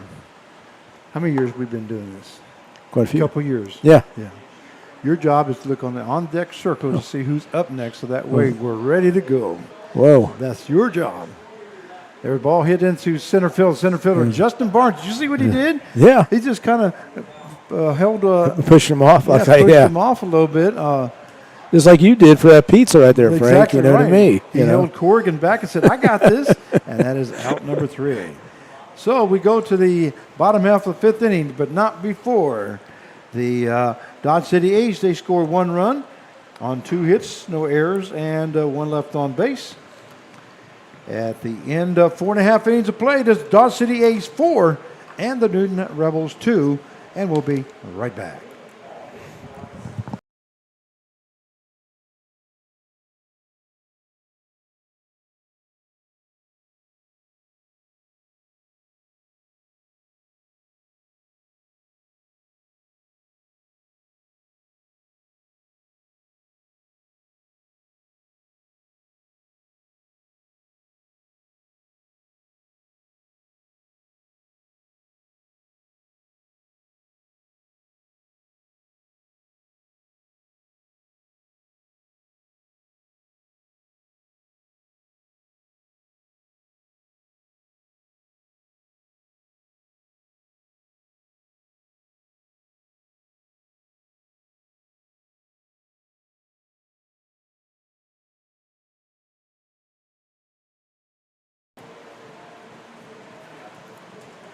And we welcome you back to Newton Rebels Baseball as we go to the bottom half of the 5th inning.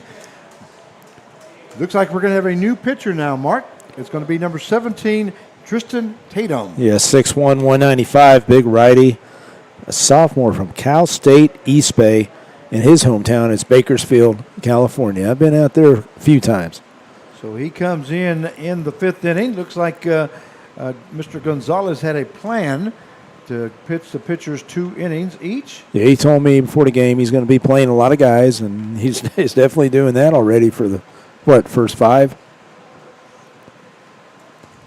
And now catching is number 1, I think it is. And That's Mike Kane. That's Mike Kane, okay. Kane with a K. So Kane is coming in to catch now. And due up for the Newton Rebels here in the bottom half of the fifth inning will be the shortstop, number 1, Andrew Brutman. Brutman is 1 for 1 here tonight, as he got a double and scored a run in the first inning, and then got hit by a pitch in the second and was left stranded at second base. Frank, it was fun watching the All-Star game and watching our, the three infield All-Stars. There by Brotman is lifted into center field. Center fielder, mate. Wow. Wow, what a catch there out there in center field by the Dodge City A's. That's Brett Graber as he backpedaled, and then all of a sudden had to move to his left and caught that on his bottom side or his backside there. But Brotman hit it to the deepest part of the park, too. I mean, that ball, I thought it was going to keep carrying it out. Now, of course, the wind's not blowing like it usually is. But no, that was a great play, a great reaction at the end. Yeah, definitely was. That will bring up the center fielder, number 7, Justin Barnes. We give credit where credit is due, and that time center fielder Graber made a great play. Wow.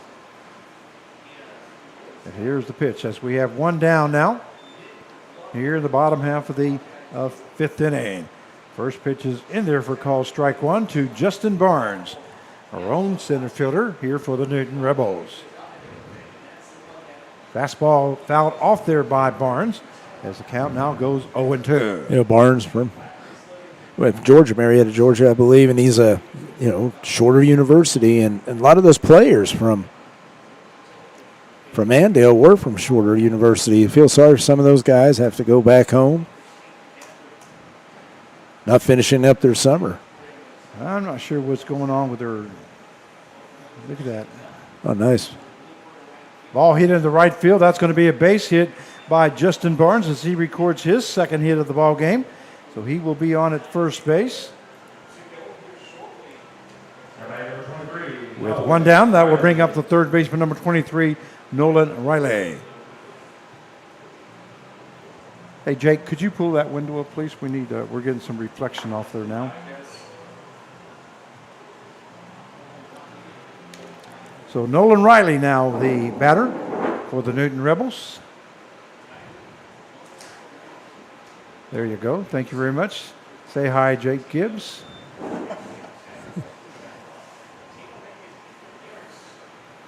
Count is no balls, one strike now to Riley.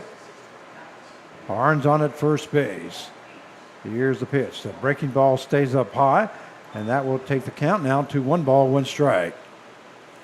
Again, Riley, showing some patience. He's the kind of guy, he could probably take, some guys can only take maybe 1 strike. He could take 2. He actually did that in the All-Star game. He took 2 strikes and got a base hit. 4-2 to score. There's the base hit into right field as Nolan Riley records his second hit of the game. Moving over to the third base is Barnes, and not going to be in time. Riley thought about moving to second on that, but didn't. So now we'll have runners on at first and third with no out. Well, correction, 1 down. And that will bring up the right fielder, number 8, Thomas Capion. That was great hustle by Barnes. I mean, he took off. He read it. And he also knows how thick the grass is out there because it's going to slow it down, especially him playing in the outfield. He knows it, and he took that extra base. He took advantage of it and never stopped at second base as he rounded second and moved to third. That will bring up the right fielder, Capion. Capion is 0 for 2 here tonight as he struck out the first time. That one, once again, lifted a high into pitch. A high pitch and just, that is an out as he goes for that first pitch. Yeah, that's a little high right there. He's being a little aggressive, and it's one thing I've just noticed, in the last week or so that he's been doing that. Just lay off that high, and then, I'm sure it's a ball. It's probably a ball. So we got two down now, and that will bring up the left fielder, number 20, Aiden Corrigan.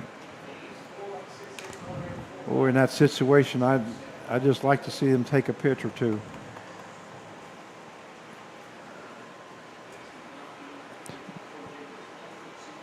Here's the pitch now. That one also fouled off there by Corrigan as the count goes no balls, 1 strike.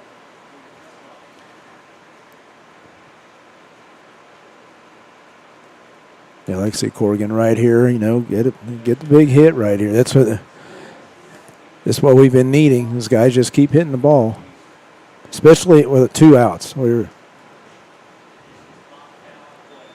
kind of collapsing his backside right there. That's why you have the pop-ups. He's kind of not getting around on the ball. Yeah, just like a golf swing. Yeah. If you get that right hand over underneath the left hand, you're going to pop it up. Yeah, and, that's kind of what he's you doing gotta right turn there. It over. Yeah, that's yeah. exactly You what can I'm see talking that. about. Yeah, and that's what happens to the guys that hit a golf ball from left to right. They get that right hand underneath it, and they're going to slice it a little bit. That one misses outside as the count goes to 1 ball, 2 strikes. And by the way, I finally sent you a video of my swing. I like that. Thank you. I said thank you, didn't I? Yes, you did. Yeah. But I just wondered. No, I worked on it today. What are you going to do?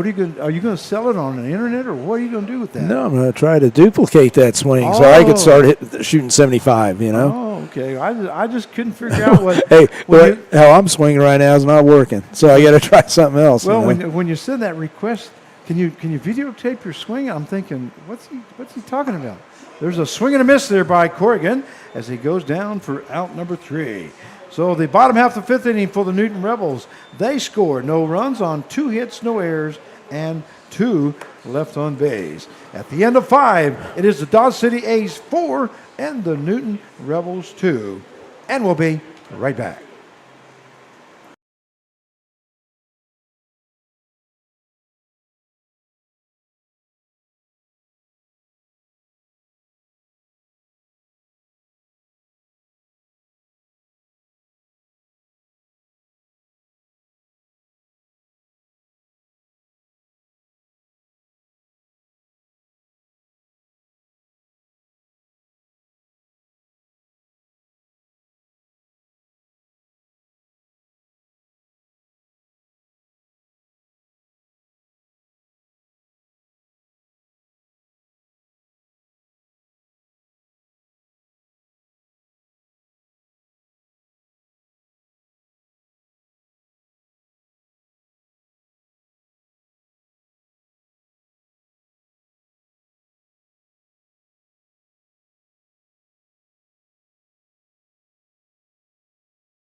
And we welcome you back to Newton Rebels baseball as we go to the top half of the 6th inning.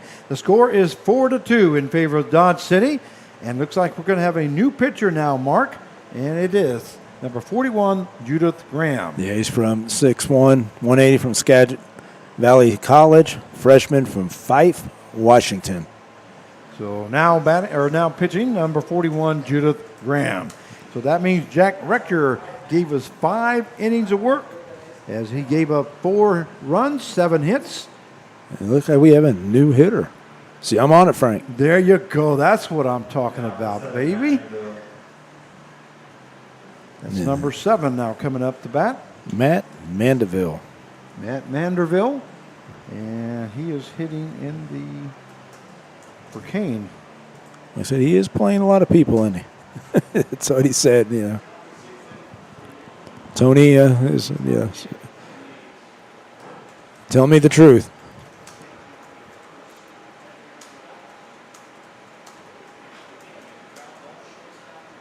That one hit the shortstop Brotman. Brotman goes to first base for out number 1. So a 6-3 put out for the first out. And that will bring up the left fielder number 18, Griffin Williams. So I'm going to have to put number 7 in there somewhere, right there. And you said his name was Matt. Okay, we got Griffin Williams, St. Martin's, University, El Dorado Hills, California. Okay. So Griffin Williams now up as the first pitch is outside for ball 1. 1 ball, no strike to Williams. Yeah, you look, they have quite a few on the roster right there. Dodge said he looks like and he brought the whole bus. I mean, the whole bus was pretty packed, so. And here's the pitch by Graham. That one misses low as the count now goes to 2 balls and no strikes. So what'd you think of Rector's outing? Well, he did good. I mean, I he thought gave he us did 5 innings. That's that's all you can ask for a pitcher. And it didn't give up that many runs. 7 hits. There was a play that cost us. I'm trying to remember. Oh, that play at There. that error. or- Yeah, because that's where they scored the runs. I think. Let me check it. Well, the No, one, that one. It wasn't the that one error. down the right field line. It was That's- that one. No, that was in the 4th inning, so they didn't score any runs there, so it wasn't that play. But otherwise, he did Yeah. really well. Thought he did too. That one misses for ball 4. I agree. He only had one walk, I believe, so that's pretty good.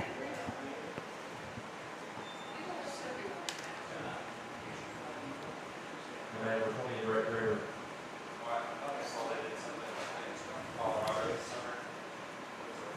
Yeah, I see one walk given up by Rector, and then he did end up with a total of 3 strikeouts, so that's pretty good. Yeah. That would bring up the center fielder, number 20, Brett Graber. Runner on at first base as Williams just reached on a base on balls. And here's Grant's first pitch to that one, a breaking ball, misses high for ball 1. 4-2 the score in favor of the Dodge City A's as we are in the top half of the 6th inning.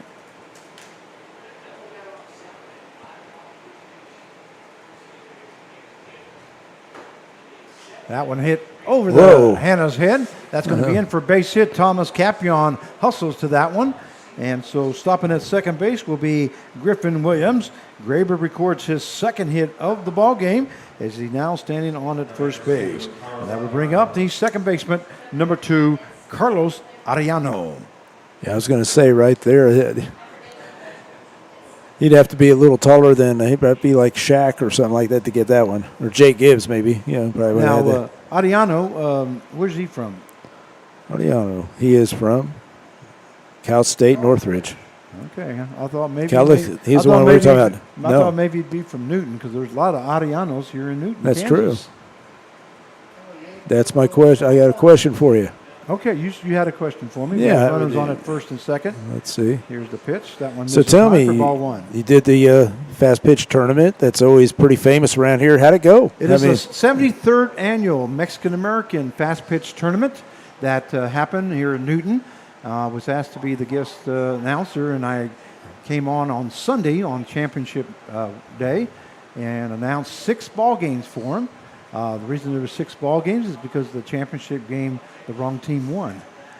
So we had to play an extra one. Oh no! And the only bad thing about it was the day was beautiful, but I ran out of hotspot and on my phone, and then I didn't get any menudo. Nobody brought me any menudo. Pat What? Martinez from Wichita, Kansas, yeah, Pat, was I know. standing right there, and I said, "Pat, give me a bowl of menudo." He never came with that menudo. And Yeah, so I'm gonna get on him about that. Still craving menudo.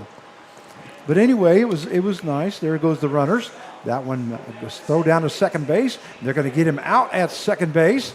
A good throw That's there good by play. Connor Allen and a nice tag there by Hannah as the Williams ends up at third base, but Graber is out at second on a 2-4 put out. And that's a good pick. Good read by Allen because right there with the big lead there again, we talked about a left-handed pitcher. You always get that little extra, foot, yardage, whatever, feet. Especially when you're leaning off from second base, and so he went for the runner at first base going to second. There's the pitch. That one lifted to the right-hand side. Nittler just gives up on that one. Well, that one's going to be out of play. My big question, because I've been there. I've been in a few of them back when I was a kid and everything younger. The food, how was that food, man? Well, I didn't get much of a break. We had like 5-10 minutes between ball games, and I had to get the lineups, and that was the only negative part. Now I did get some tacos. I had a young lady that came in there. That one misses for ball 3, so the count will go full now at 3-2.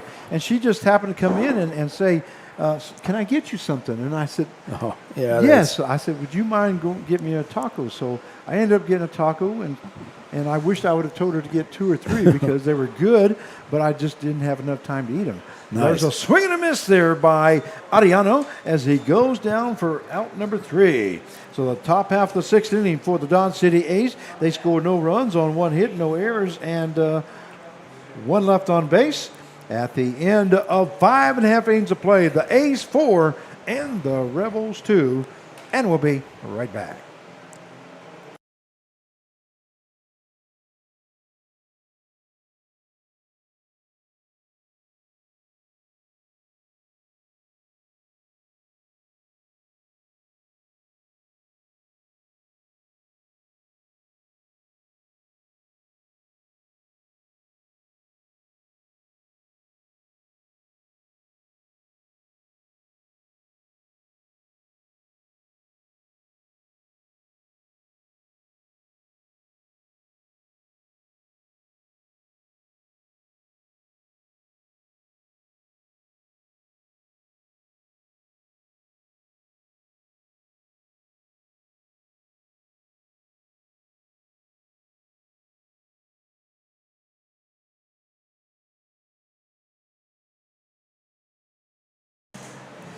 And we welcome you back to Newton Rebels Baseball as we go to the bottom half of the sixth inning. The score, the Dodge City A's 4 and the Newton Rebels 2. This is Frank Martinez, your play-by-play announcer for tonight's game. I'm joined by Mark Cavallo, our general manager.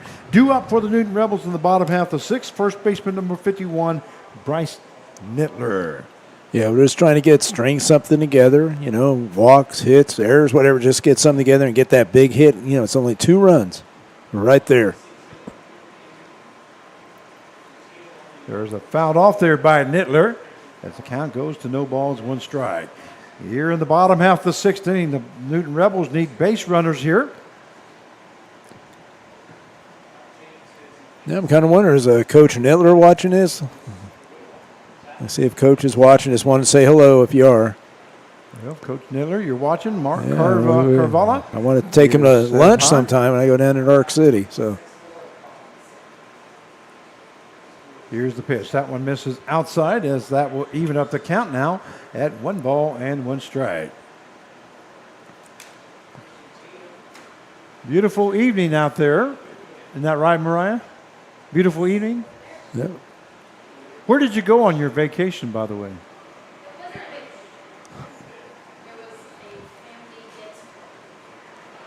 That one lifted to the right-hand side. That's going to be out of play as the count now goes to 1 ball and 2 strikes. She just, what you say, going to shoot fireworks and all that? Is that what she wanted to do? Or, yeah, see.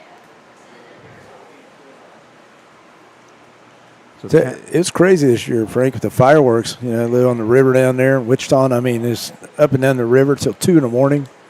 that one calls strike 3, and Nittler goes down looking for out number 1.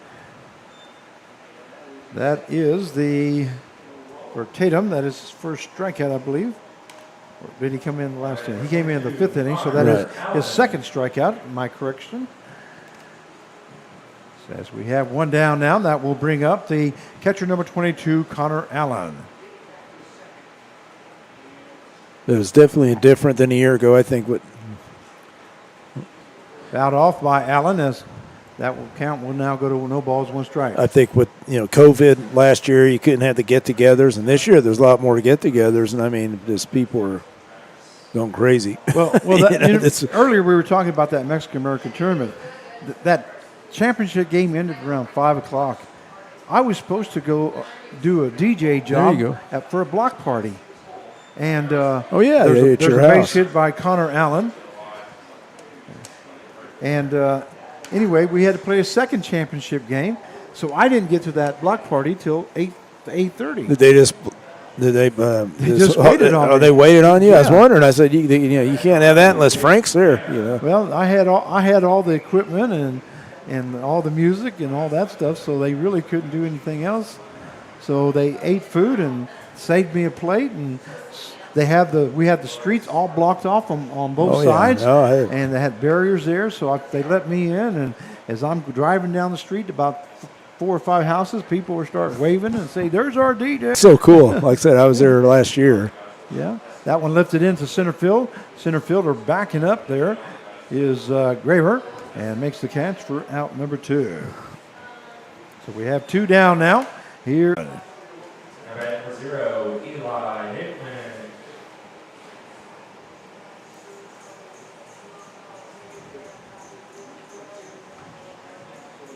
Oh, excuse me. So we're ready to go here with Hickman. And here's the pitch. That one misses high as the count goes 1 ball, no strikes. Like I said, I'd like to see a lot more, gaps, line drives. Right there, what Connor Allen did. That was an infield single right through the hole there.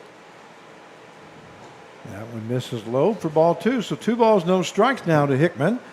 We have Allen on at first base with 2 down here in the bottom half of the 6th. The A's are leading 4-2 over your Rebels.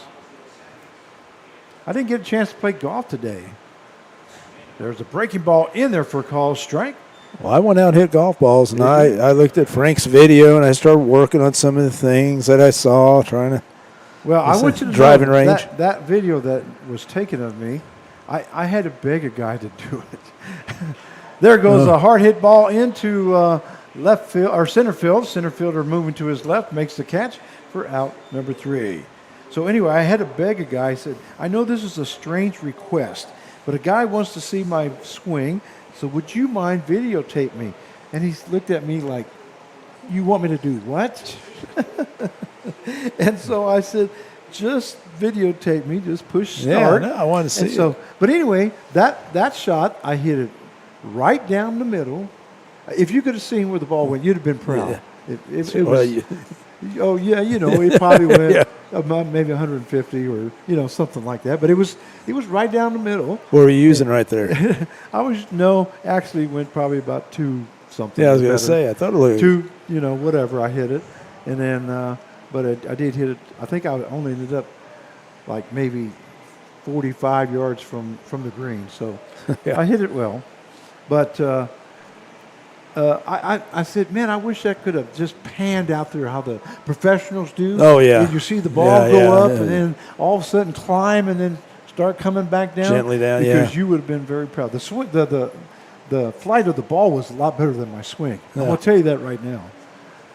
No, I liked your swing, so that's what I said. I worked on it today, and hopefully when I play golf next time, it's going to. Well, I'll be like you. I'll shoot a 75, right? Is that what happens? Well, yeah, I had a guy one time that played with.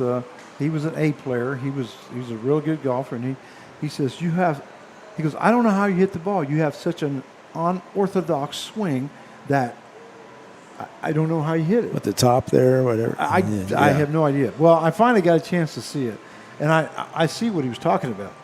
It is a little bit strange, but the object of the game is to hit the ball down the middle, and that's what you do. So That's what I don't. We're gonna go to the top half of the 7th inning. That's enough of that talk. As we go to the top half of the 7th, that will bring up the right fielder, number 12, Jack Bollinger. Bollinger struck out his last time, got a double in the 3rd, and scored a run and got an RBI. That first pitch is in there for call strike 1. Bollinger from Sacramento State, Santa Cruz, California. So the count is no balls, 1 strike now to Bollinger. That Ooh. one hits Bollinger. That one didn't break. He will be on at first base. And that will bring up the first baseman, number 4, Hunter Dorough. So, here's my pitch. Dorough got a base hit his last time up and scored a run. Flew out to the third baseman in the 3rd and got a base hit in the 1st inning and was left stranded at first base. So he is 2 for 3 here tonight.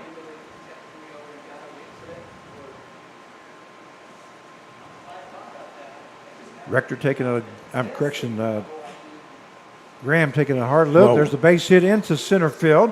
Justin Barnes gets it on 2 hops and keeps Bollinger at second base. Dorough records his 3rd hit of the ball game for the Dodge City A's, and it will bring up the designated hitter, number 5, Artie Ramirez. Ramirez from University of New Orleans. As he came in on the 5th inning and flew out to the shortstop. That's what we need right now because they're threatening right now. They could have a big inning and like I said, our offense just isn't clicking right now. So I mean, it's one of those things we need to stay within a couple of runs. 4-2 the score in favor of Dodge City here in the top half of the 7th inning.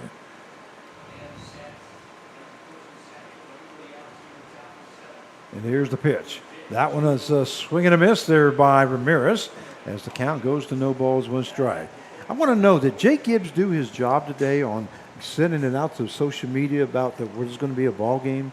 Because we only have 11 guys or 11 people watching tonight. Yeah. Usually we have 27 to 30, and maybe people didn't know that there was a ball game on tonight. I keep getting Once they found out that the Andale dropped out, that they just figured maybe we didn't know. Oh, so Gibbs is showing to me. What time did that come out? Was at 9:30 a.m. 9:30 a.m. That's one thing about Jay Gibbs. He is on the money. Tell you what, I'm surprised he hadn't put the Carl Hodges pictures in because he's in them. He did. He did. Carl's going to be happy. Him and his son, Ryan, they were wondering, going to put something on Facebook. And I said, oh, yeah, our guy will take care of it. Count is 1 ball, 1 strike now to Ramirez. And Graham ready to go to work.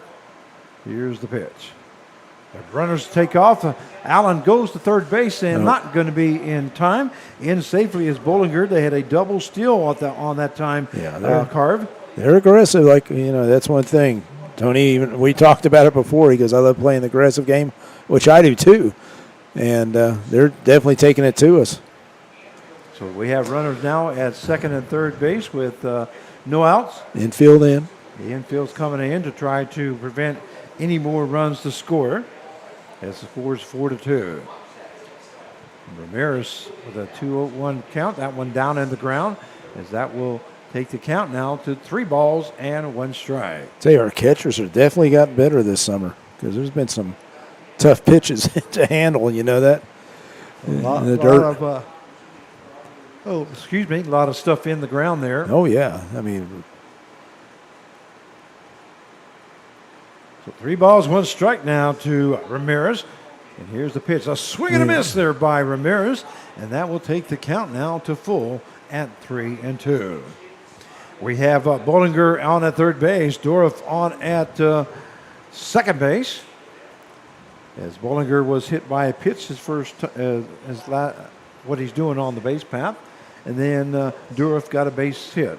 And both stole the bases. That one is ball 4 to Ramirez, so the bases will be full now with no outs. Yeah, like I said, they're about ready to have a big, they can have a big inning right here unless we can make some big plays, and that's what we're looking for with the corners in. It's like everybody's staying in right now.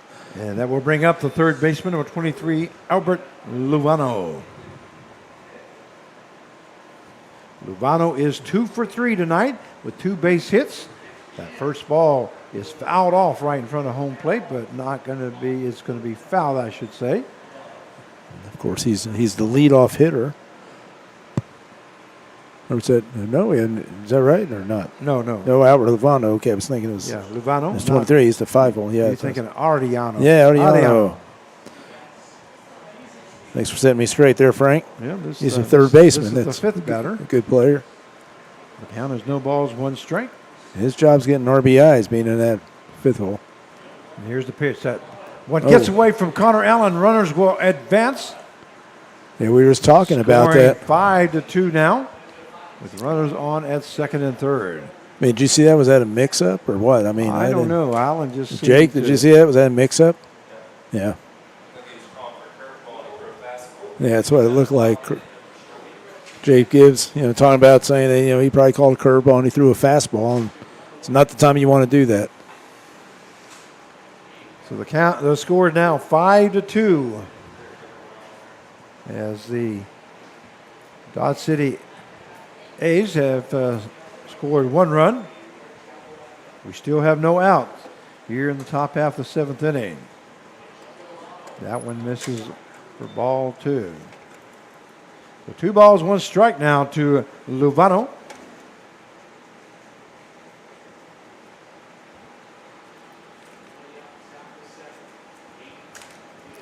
Over 100, right? Yeah, that's what we want, at least over 100. Mr. Jim just coming in here and giving us the gate totals, and it's like we did pretty good for just throwing something together like this. That's good. That's good to hear. Here's the pitch. That one called strike 3 as Luvano goes down looking for out number 1. A great pitch there by Judith Graham as he records the second strikeout of the ball game. And that will bring up the catcher number 1, Mike Kane. You know, Judah Graham's one of the guys that we were talking about. And he has some electric stuff. I mean, it's like teams don't really hit him. It's where he gets hurt is when he hurts himself. Like leading off with a hit batter right there, hit by pitch. Then a walk, and then he throwing the ball in the dirt. You know, if he eliminates all that, and he's a freshman. So, I mean, he's just going to get better. It's going to be exciting to see once he controls all that, Frank, how he does. Count is 1 ball, no strikes now to Kane.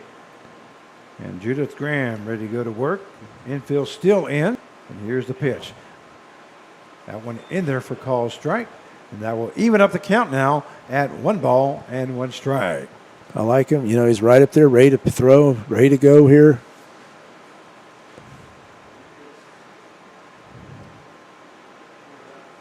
Breaking ball just misses outside. As the count now goes to 2 balls and 1 strike. And once he starts working on getting that location, you know, for a couple of his pitches, man, he's going to be, you'll watch. He can do some great things wherever college he's going to be at. I think he's at JUCO now, so.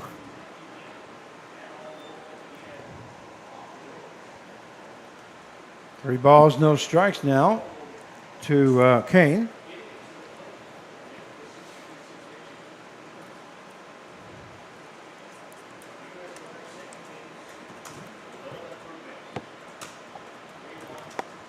And here's the pitch. That one low. Wow. And that is ball 4. That is the Yeah, they saved a run, though. second walk of the inning, given up by Graham. So the bases will be loaded once It's again. like here comes Coach Clark for that. I'll tell you, you know, it's that walk out there. It's not a walk that you always want to do. I mean, as a head coach, I didn't like to do it, but I had to do it, you know. But unless, you know, it's later in the game, you got a lead and you've got a good closer. And I was fortunate to have, I don't know if you remember John Qualls. John Qualls was the MVP of the NBC World Series a couple years or remember whatever. him very Yeah, well. when I brought him into the game, I knew we had the game won. He had a strange pitch. Yeah, he threw from kind of under. Then he could pop over to the top and still Yeah. throw 85. Yeah. But when I brought him in, Frank, I knew it was Qualls, I believe. yes. And then senior year, we Or his put middle name? him as a starter, and he goes 12-3, and set the French University record and wins. Yeah. I remember him well. He's in the Hall of Fame. He had that Quisenberry throw. didn't yeah, he? yeah. Yeah. Competitor. A very good ball player. By the way, that pitching change is sponsored by Ray Roofing. They have you covered. Do you know who's pitching now, Carm? Ray Roofing, they have you covered. Oops. Check here and see. Looks like it's number 24, I believe. Who is it? Call it Ray. Oh. I thought you wanted me to No. No, it's Colin Rape. Okay, we have Colin Rabe now coming in the pitch for the Newton Yeah, Rebels. Matter of fact, I had somebody ask about Colin last Hey, night. Colin Rape. Dave Hickerson. I couldn't get that out. Sorry about that. Yeah, he played at Neosho Community College his freshman year. Righty 6'2", 180. And he is from Wichita. I saw Mr. Hickerson. He's used to be the athletic director out at Valley Center, and then went out to the Mays area. Him and his wife, and they were up at the ballpark for the first time last night. They were very impressed with the ballpark. Oh, yeah. If you've never been to Riverfront Stadium here in Wichita, Kansas, it has replaced the old stadium of Lawrence Dumont Stadium that was there for years and years and years and years. Years, many years. Many years. I remember watching as a kid and getting to play there and getting to coach there. Getting to coach there, yeah. That's pretty neat. Well, that used to be my second home because I did a lot of announcing for all kinds of teams that anybody would call me, and I'd go up there and announce. Did the professional teams that were in town, the Wranglers, the Arrows, oh man, you name them. I've done quite a few of those games. And then now here 27 years of doing the NBC World Series. And then this will be the first year that we've had it at Riverfront Stadium. So I'm looking forward to that. That one in there for call strike. You know, Rabe's another guy that has some good stuff. Just needs to corral it. Just kind of, work on his location, and he can do it. I mean, these guys, they can work hard. They could start turn their pitching numbers around, I guess you could say. Manderville now up at the plate, number 7. First name is Matt. And he's at a good college, and he was, in Neosho Community College, a good teammate of Broutman's. 5-2 the score. And here is Rabe's pitch. A swing and a miss there by Manderville. As the count now goes to no balls and 2 strikes. So Colin Rabe in on relief for the Newton Rebels. So he's taking command right here. Big breath and.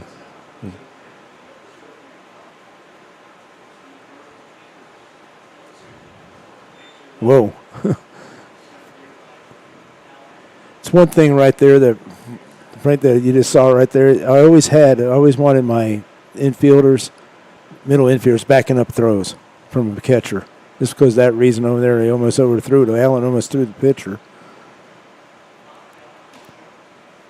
And when you just have out in middle infielders just stand back there, especially runners on second and third, you always want to back up the throw. Here's the pitch. That one misses high for ball 2, so that will even up the count now at 2 balls, 2 strikes. And you know where I also learned that from? Remember Herb Hess? Yes, I remember Herb Hess years ago. He said, "I love guys that back up." He goes, "That's a hustling infielder." He hated lazy infielders, middle infielders. Hall of Famer. Yes, Herb Hess. scout. 50 years for Cleveland and Cincinnati Reds. So the count is 2 balls, 2 strikes. He was inducted into the NBC Hall of Fame several years ago. Yep. And but that's one of the things, because he'd come to my practices and I'd ask him, I'd say, "What do you see?"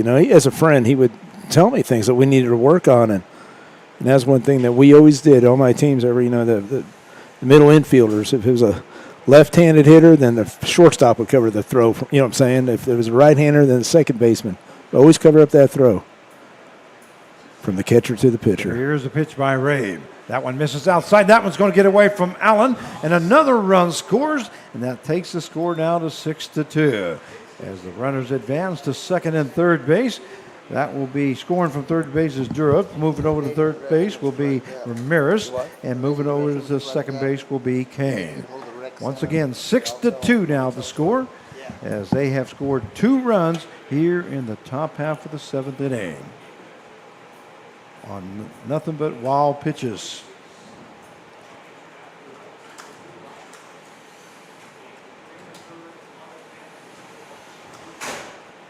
That one hit to the second baseman. Second baseman is going to go to first. It's the only play that he's got. So another run will score. 7-2 now the score. There is 2 down. And that will bring up the left fielder, number 18, Griffin Williams. So Kane moves to third base on the play. Ramirez scores from third base as they've scored 3 runs now here in the top half of the 7th inning.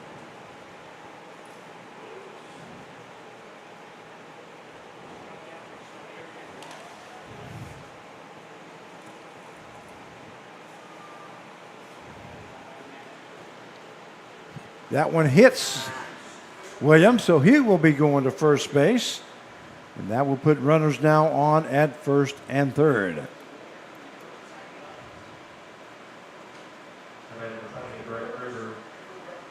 That will bring up the center fielder, number 20, Brett Graber. So Graber now coming up. As there is 2 down here in the top half of the 7th inning. The Dodge City A's have scored 3 runs so far on 1 hit. We've had 2 hit batsmen, 2 base on balls, and 1 ground out, 4-3.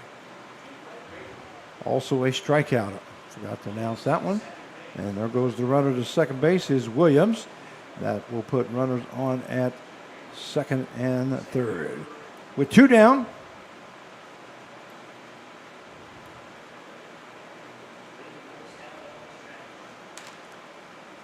Here's the pitch by Colin Rabe. That one fouled Foul off ball. to the left-hand side. Yeah, sorry, Frank is doing some GM duties. We have a bathroom that's clogged, so in the ladies' room, and so I have to call the rec, and tell them that. It's one of the things that we do. All righty. Now I'm back to the game, though, so The count is one ball, one strike now to Graber. Here in the top half of the seventh inning, that pitch misses low, as the count will now go to 2 balls and 1 strike. it just seems. I mean, I probably asked Jay Gibbs, who was a pitcher. It seems like so many pitchers they just try to overthrow. It's like they just overthrow because their release is late or they pull the ball. You can see how it's flying off the mound sometimes.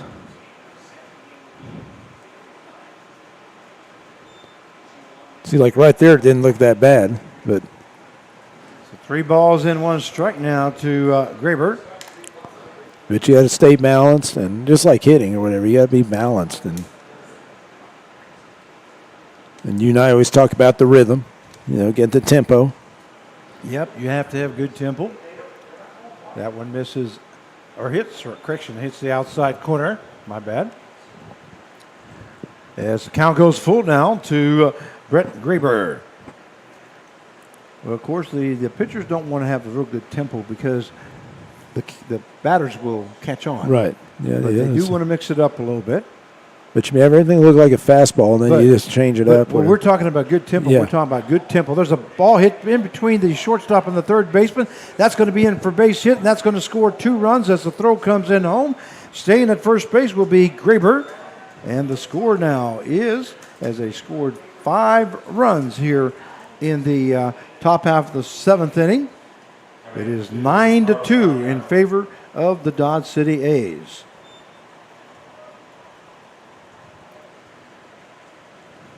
Boy, the pitchers have just thrown the wrong pitches at certain times. They've been ahead of the batters, but this is a good hitting ball team. But you look at all the runs that scored in this inning: 1, 2, 3, 4, 4 to the 5. But yeah, the hits have been because they were sitting on the fastball. There's again waiting for the pitch.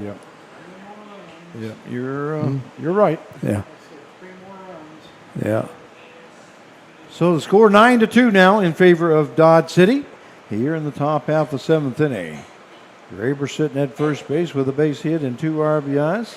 And that brings up the second baseman, number 2, Carlos Arellano. So far, Grabe has thrown over to first base twice now.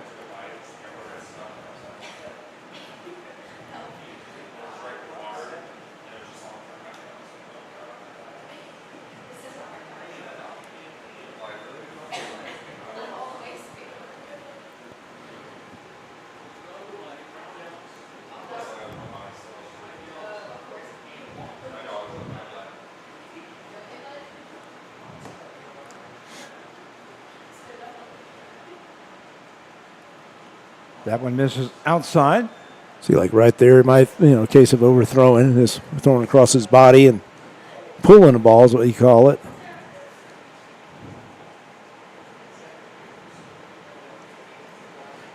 And this is something. It's just like when you're hitting, you got to work in batting cages. You got to keep doing it in the bullpen, keep working on it. 9-2 is the score, and that one misses outside for ball 3. But the thing is, these guys, like let's say Rabe right here, he's got a good arm. He's got a very good arm, just as Graham does. That one misses outside for ball 4. So now there'll be runners on at first and second. And again, this is something pitching coach Mike Mandarino, and he, he's the pitch coach of the Rebels, and this is something right from the very start. And it's something he's working with the guys, and he's been constantly working with them. But, a lot of it is, that they've got to be able to throw strikes, Frank. That's the bottom line. And Bollinger now coming up. He is the 10th batter of this inning, as the Dodge City A's have scored 5 runs here in the top half of the 7th inning. That one misses for ball 1. You're right. You got to give us a chance. You got to Yeah. give us a chance. Throw the ball across the plate, Well- and just give us a chance. Well, and again, if you want to be an effective pitcher, throw strikes. You want to be an effective hitter, you got to be able to hit fastballs and basically, because I mean, that's how it is. If you want to be a college, athlete like that, to be successful. If you, what you never talk about, kids talk about, well, I don't get my innings. Well, there's a reason sometimes because you're not being efficient. You're not doing a 12-pitch inning. And believe me, I always want you to throw 5, 6, 7, 8, whatever innings, Yeah. But if a kid can't get out of the second inning, And here is the pitch by Ray. That one a swing and a miss there by Bollinger, as the count will now even up at 1 ball and 1 strike. see, like that pitch right there, that was nice. I mean, just nice and relaxed and let some movement. Trust your movement. One thing, I coach Jay Gibbs over there, and he'll tell you, whenever said when you want to throw harder, throw less. Depend on your movement. That one misses outside as the count now goes to 2 balls, 1 strike. But you constantly see guys just want to, just want to get that ball right by the guy, and then they throw it wild or whatever. Throw less, 80%. Here's the pitch. That one is swung and a miss, or fouled off, I should say, by Bollinger. And that will even up the count now at 2-2. And right there, he looked nice and relaxed. The last couple of pitches just, and I'm sure nerves and all that come into account.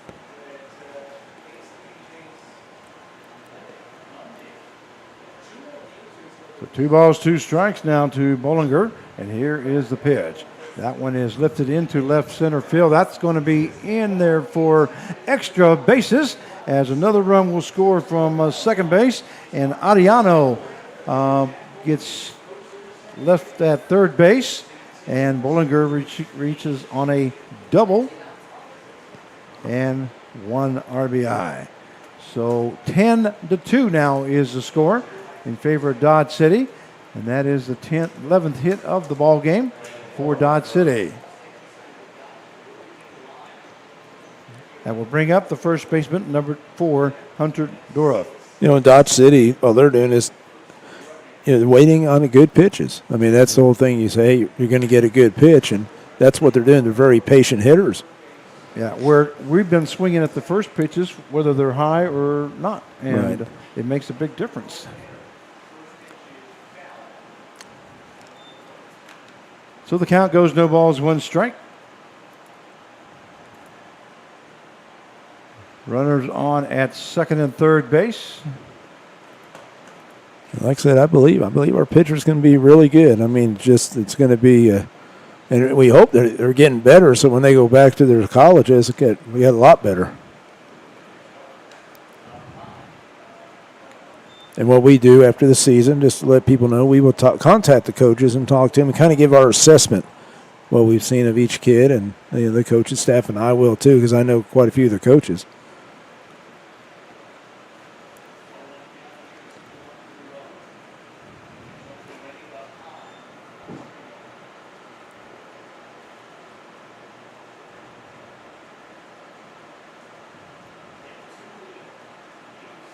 Count is 2 balls, 1 strike now to Dorough.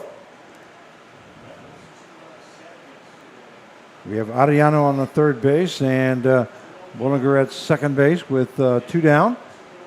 And Colin Ray trying to get out of the inning. That and hit to center field, falls in for a base hit as 2 more runs will score. And that takes the score to 12-2. Another base hit there by Dorough. That is his 4th hit of the ball game, and 2 RBIs. As Bollinger scores from second base and Ariano scores from third base. There's something I figured out years ago when I was head coach at Friends. I thought about it's called a confidence meter, and it's like each pitcher, which pitcher do you have the most confidence in? And like you're talking about John Qualls, I had pretty much 97, 99% or something. First pitch misses inside for ball 1 to Artie Ramirez. But how do you get that? Well, it depends on each pitcher. What does he do every time he comes out? You call on him, and does he give you confidence? What's his performance?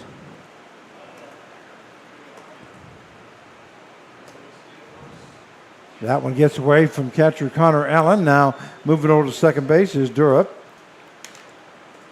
As the count now goes to 2 balls and no strikes. And I look at it like this, Frank. These pitchers right here, especially the guys pitching today, I mean, Graham, Rabe, and some of the others, it's an opportunity to get better. It's an opportunity to show that you belong in a college as a pitcher, and it's up to you. Just get better. Just go out there and believe in yourself. And keep it simple.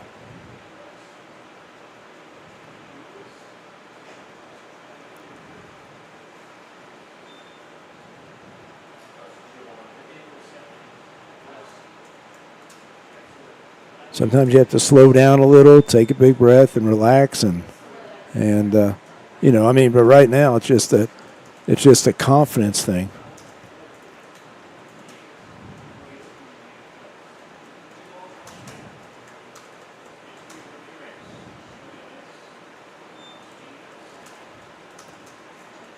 I was talking to a coach that used to be a pitcher today, and he told me his whole senior year pitching, he threw like 80-some innings. He walked 9 guys.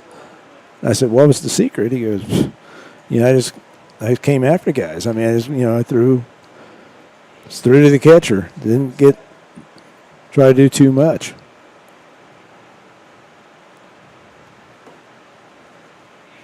To the count. Here's the pitch. That's swing and a miss there by Ramirez as There he you goes go. down swinging for out number 3. But not before the Dodge City Ace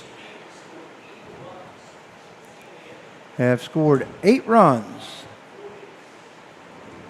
And the score at the end of 6.5 innings of play, it is the A's 12 and the Newton Rebels 2. And we'll be right back.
And we welcome you back to Newton Rebels baseball as we go to the bottom half of the 7th inning. 12-2 is the score. And due up for the Newton Rebels will be the shortstop number 1, Andrew Brotman. Yeah, that 10-run rule right now in effect if we don't score. So hopefully we get something on there, get our big inning of our own. Yep, they're going to have to do something here.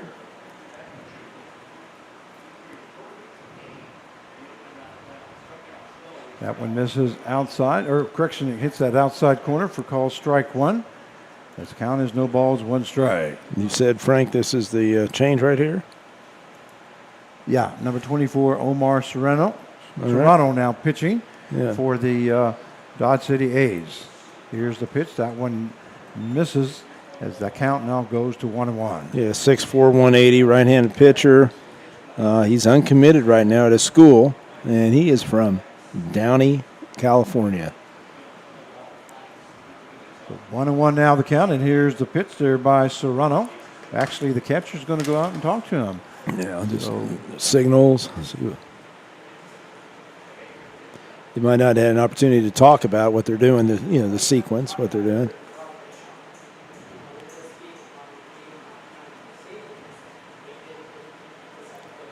I don't think they're going to get too fancy here, just, with signs. So Make sure you can see them. Rebels scored 2 runs in the first inning, and then Dodge City, since then, have scored 12 runs. And no answer from the Newton Rebels, as the score is 12-2. Andrew Brotman up there. Its count is 1 ball, 1 strike. Here in the bottom half of the 7th inning. And here's the pitch by Serrano. One check swing there, but called strike. As the count now goes to 1 ball, 2 strikes.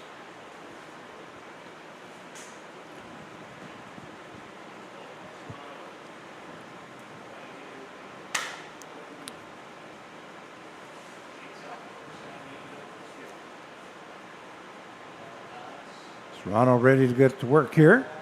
And here's the pitch. Fastball outside, and that will even up the count now at 2-2.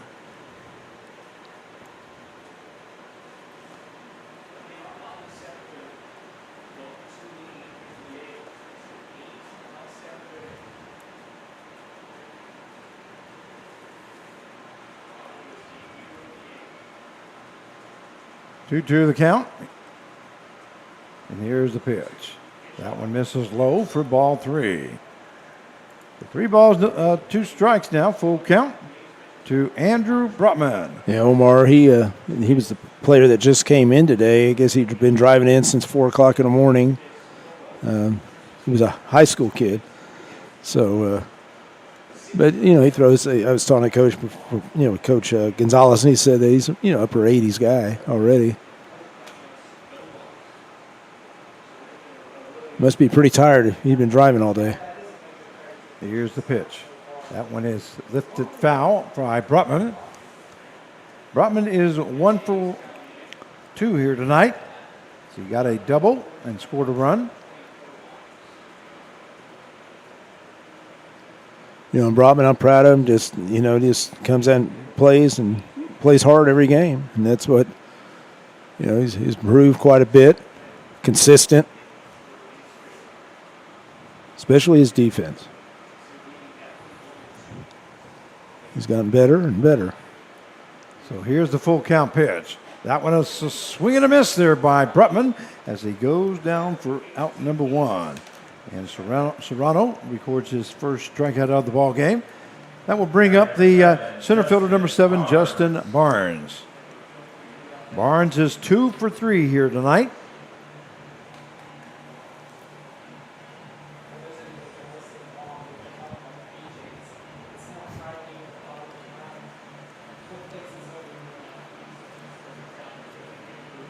Don't forget, tomorrow evening we'll be in Augusta, Kansas, as the Newton Rebels will take on the Kansas Cannons. Don't forget to tell your friends and family members to tune in to Newton Rebels Baseball.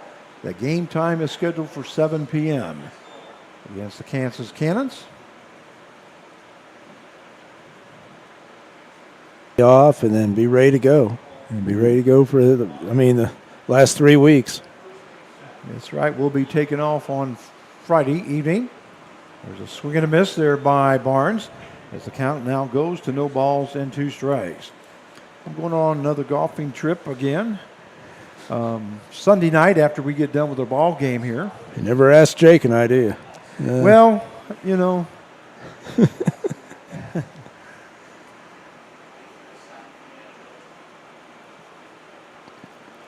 one day I'll get you down to Derby Country Club. How's that? All right. Here's the pitch.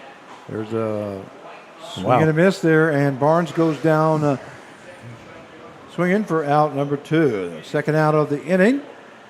And the Newton Rebels are down to one last out here. Batting for the Newton Rebels will be the third baseman, number 23, Nolan Riley. Well, I see why Coach Gonzalez is pretty excited about this guy. Just out of high school, he looks pretty good. Yeah, he does. Yeah, Throws pretty hard. We'd like to thank all our sponsors, Double Play sponsors, the team of Peyton Paul, attorney at law. Doubles are sponsored by Cobra Enterprise Store and Stuff and Realty Connections. Plate at the Plate. Play at the Plate is sponsored by the Colonel Tim Marler family in honor of the Kansas National Guard, your home team. Always ready, always there. Pitching changes this evening was sponsored by the Ray Roofing. They have you covered. That ball is fouled off there by Riley. Also, any home runs sponsored by the John Odom family, proud friends of the Newton Rebels. And great plays or players of the game is sponsored by the Carl Hodges and family. The Rebels tradition continues since the year 2000. Also like to thank Back Alley Pizza Oh, yeah. for the pizzas here this evening. A pepperoni, That's the most excited I've seen you up here. taco pizza, and a all-meat pizza they brought to us. That one fouled off once again as the count goes to no balls, 2 strikes. Also like to thank Curtis Seas, who furnished us some sandwiches our last ball game. We appreciate that very much. It made it for a good trip home last ball game. Yeah. As we were able to eat that sandwich on the way home with chips and cookies, and we really appreciate that. Also like to thank all our host families. Can't do this without our host families. We thank you all very much out there for supporting the Newton Rebels baseball and these young men. Anybody else you'd like to thank? No, I just thank everybody. I know, we got up to 22 now watching and sticking with us. And like I said, we're going to fight hard this next few weeks and to the end. We have 3 series left. Is that correct? Yes. We Yes. have the 316 Sluggers. Then we have the Hutchinson Monarchs. The seeds, the sunflower seeds. The Sunflower Seeds. And then we finish up with Hutch Monarchs. Then so, we finish up with the Hutch which Monarchs. is always tough. Like we always do every year. So, and they are leading the league. So, there are going to be some tough games, but we're going to compete. And their ball hit to the left-hand side. That's going to be fouled. So the count stays at 1 ball, 2 strikes. But tomorrow we'll be in Augusta, Kansas, facing the Kansas Cannons out of the Kansas Collegiate League. And then we'll take a break on Friday, come back here at home on Saturday and Sunday as we take on the 316 Sluggers. Right. Yeah. Okay. That's it. Yep. Then we'll have a break on Monday, And that day off because of Frank. day off because Frank's got to go golfing. So we're taking another golf trip. And matter of fact, I made my reservations today on the motel. So that one hits to the right-hand side, and that's going to be And right here. Sometimes it's like he has the attitude. He goes, "Hey, I'm not going to make the last out. I'm just going to, keep battling." I love these golf trips because you get to play different courses, and it's a lot of fun. You get a lot of good scenery. It makes you hit different shots. When you play the same golf course Yeah. every time, you kind of gets old after a while. But even though we love Derby Country Club, there's a ball that's hit to the right-hand side. That's also going to be out of play, looks like. That's what I was going to ask you one time, Frank. And when you belong to a country club or something like that, and you play every day, do you get burned out on that? Because I know I got my buddy plays at Reflection Ridge every day and all the time. I mean, Well, I look at it this way. I retired 6 years ago at the age of 60, and I've made a commitment to myself that I was not going to do any housework. I was not going to do any projects. That's what I meant by housework, Yeah. any projects. So I did all those projects before I retired. I just redid everything, and that way everybody was happy, and that way that I wasn't going to get asked that, hey, I need this done, because I'm off the golf course. So now I'm playing golf every day and then announcing every night, and like they say, living the life. yeah, you are, and you deserve it. I've worked for darn near 40 years, and so And you have now what? I'm How trying many, to enjoy it. How many grandkids? You might tell everybody out there. Well, I have 8 kids. I have 26 grandkids, and I have 6 great-great-grandkids, and I got 1 more on the way. See if anybody out there can beat Frank on that. So the count is 3 balls, 2 strikes, and here's the pitch. That one is fouled off. Wow, this quality at bat, man, for sure. This is probably 10, 12 pitches. It is. And Nolan Riley Nolan hanging Riley, tough. man, that's what he's the best at. Yeah, Frank, you got all these grandkids, and here I am going for number one. I was going to congratulate you. Yeah, on at that. the end of September. I found out that you. I saw something on Facebook that you were going to be getting a grandkid. And I was going to ask you if that was number one or not. That's number one. Well, Yeah. let me tell you what, they are special. Yeah, The great thing about grandkids is you can send them home. that's right. That's right. That's right. And you can't do that with your kids. You Wow. can't say you can send them to the room, but you can't send them home. You can't send them away. Yeah, I'm ready. Got my little, Newton Rebels little outfit, my There you little Yankees outfit. Yankees. That's right. Oh my lordy, you're in Kansas. Jersey, so I Somebody like Salvador Perez, or you got to have those kind of people that you need to look at. There's a walk Great. there by Nolan Riley. Great job by How many pitches there, Jake? 13 pitches. 13 pitches that Riley took. Wow. That will bring up the right fielder. We're going to have a pinch hitter now. Looks like it's going to be number 10, and that is Matt Freeze. no. Oh, for us. Ricky Hockey. Ricky Hockett. Yeah, I was going to say the pitcher, Ricky Hockett, outfielder, Ricky Hockett. So number 10, Ricky Hockett now No, they're done. comes in They're done. Signs are picked up. to pinch hit for Thomas Capion. As there is a runner now on at first base with 2 down. Okay. Here in the bottom half of the 7th inning. 12-2 the score. There's a swing and a miss there by Hockett as the count now goes to no balls and 1 strike. So, Mr. Jim, I want to thank him again because he took care of everything downstairs and enables me to come down up here with you, Frank. Yeah. And this is I enjoy this. Well, that's good, and I'm glad you got a chance to do that because I don't have to talk as much, and I was able to eat my pizza. Mm-hmm. So Now we're going to have to get that every No. time. And I know Bob wants when he comes here, Bob, you got to come up here to Newton and we're going to get a pizza. there you go. One of our faithful fans. Well, Bob, you better take him up on it because he still hasn't paid up for a couple years ago that I was supposed to get a meal. That's right. Here's the pitch. That one misses outside as the count now goes to 2 balls and 1 strike. Well, I was waiting for Frank to take me on a golf outing, and I was going to take him out to dinner afterwards. But Yeah, there's always an excuse. Always an excuse when it comes time to buying somebody a meal. just waiting, Frank. That's all. The count is 2 balls, 1 strike now to Hockett. And here's the pitch by Serrano. A swing and a miss there by Hockett. And that will even up the count now at 2-2. I'm not sure if we're going to have a player of the game tonight, are we?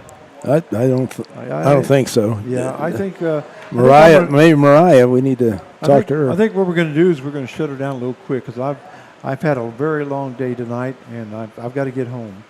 So we apologize about that, but like I say, we do want to thank sponsor of Carl Hodges since the year 2000. We'll get you next time, but like I say, that is the ball game. The final score is the Dodge City A's 12 and the Newton Rebels 2. And don't forget, we'll be in action tomorrow evening as the Newton Rebels take on the Kansas Cannons from the Kansas Collegiate League. That game starts at 7 o'clock. We'll be on the air around 6:45 to 6:50. So don't forget to tune in to Frank Martinez, your play-by-play announcer, and Mark Cavala, your general manager. And tonight, the Newton Rebels take it on the chin 12-2 to the Dodge City A's. Yeah, that was just a tough outing. I mean, when the team we battled, like you said, we scored the 2 runs right at first, and I thought, hey, this is going to be a great night. And then that was it, and it's just they had opportunities early. We didn't take advantage of those opportunities, Frank. It hurt it. So the final score is the A's 12 and the Rebels 2. Don't forget, we'll be tomorrow 6:45 airtime. Hopefully, that's if we have any internet. Right? Because Yeah, I'm not sure. I ran out of my phone. Okay.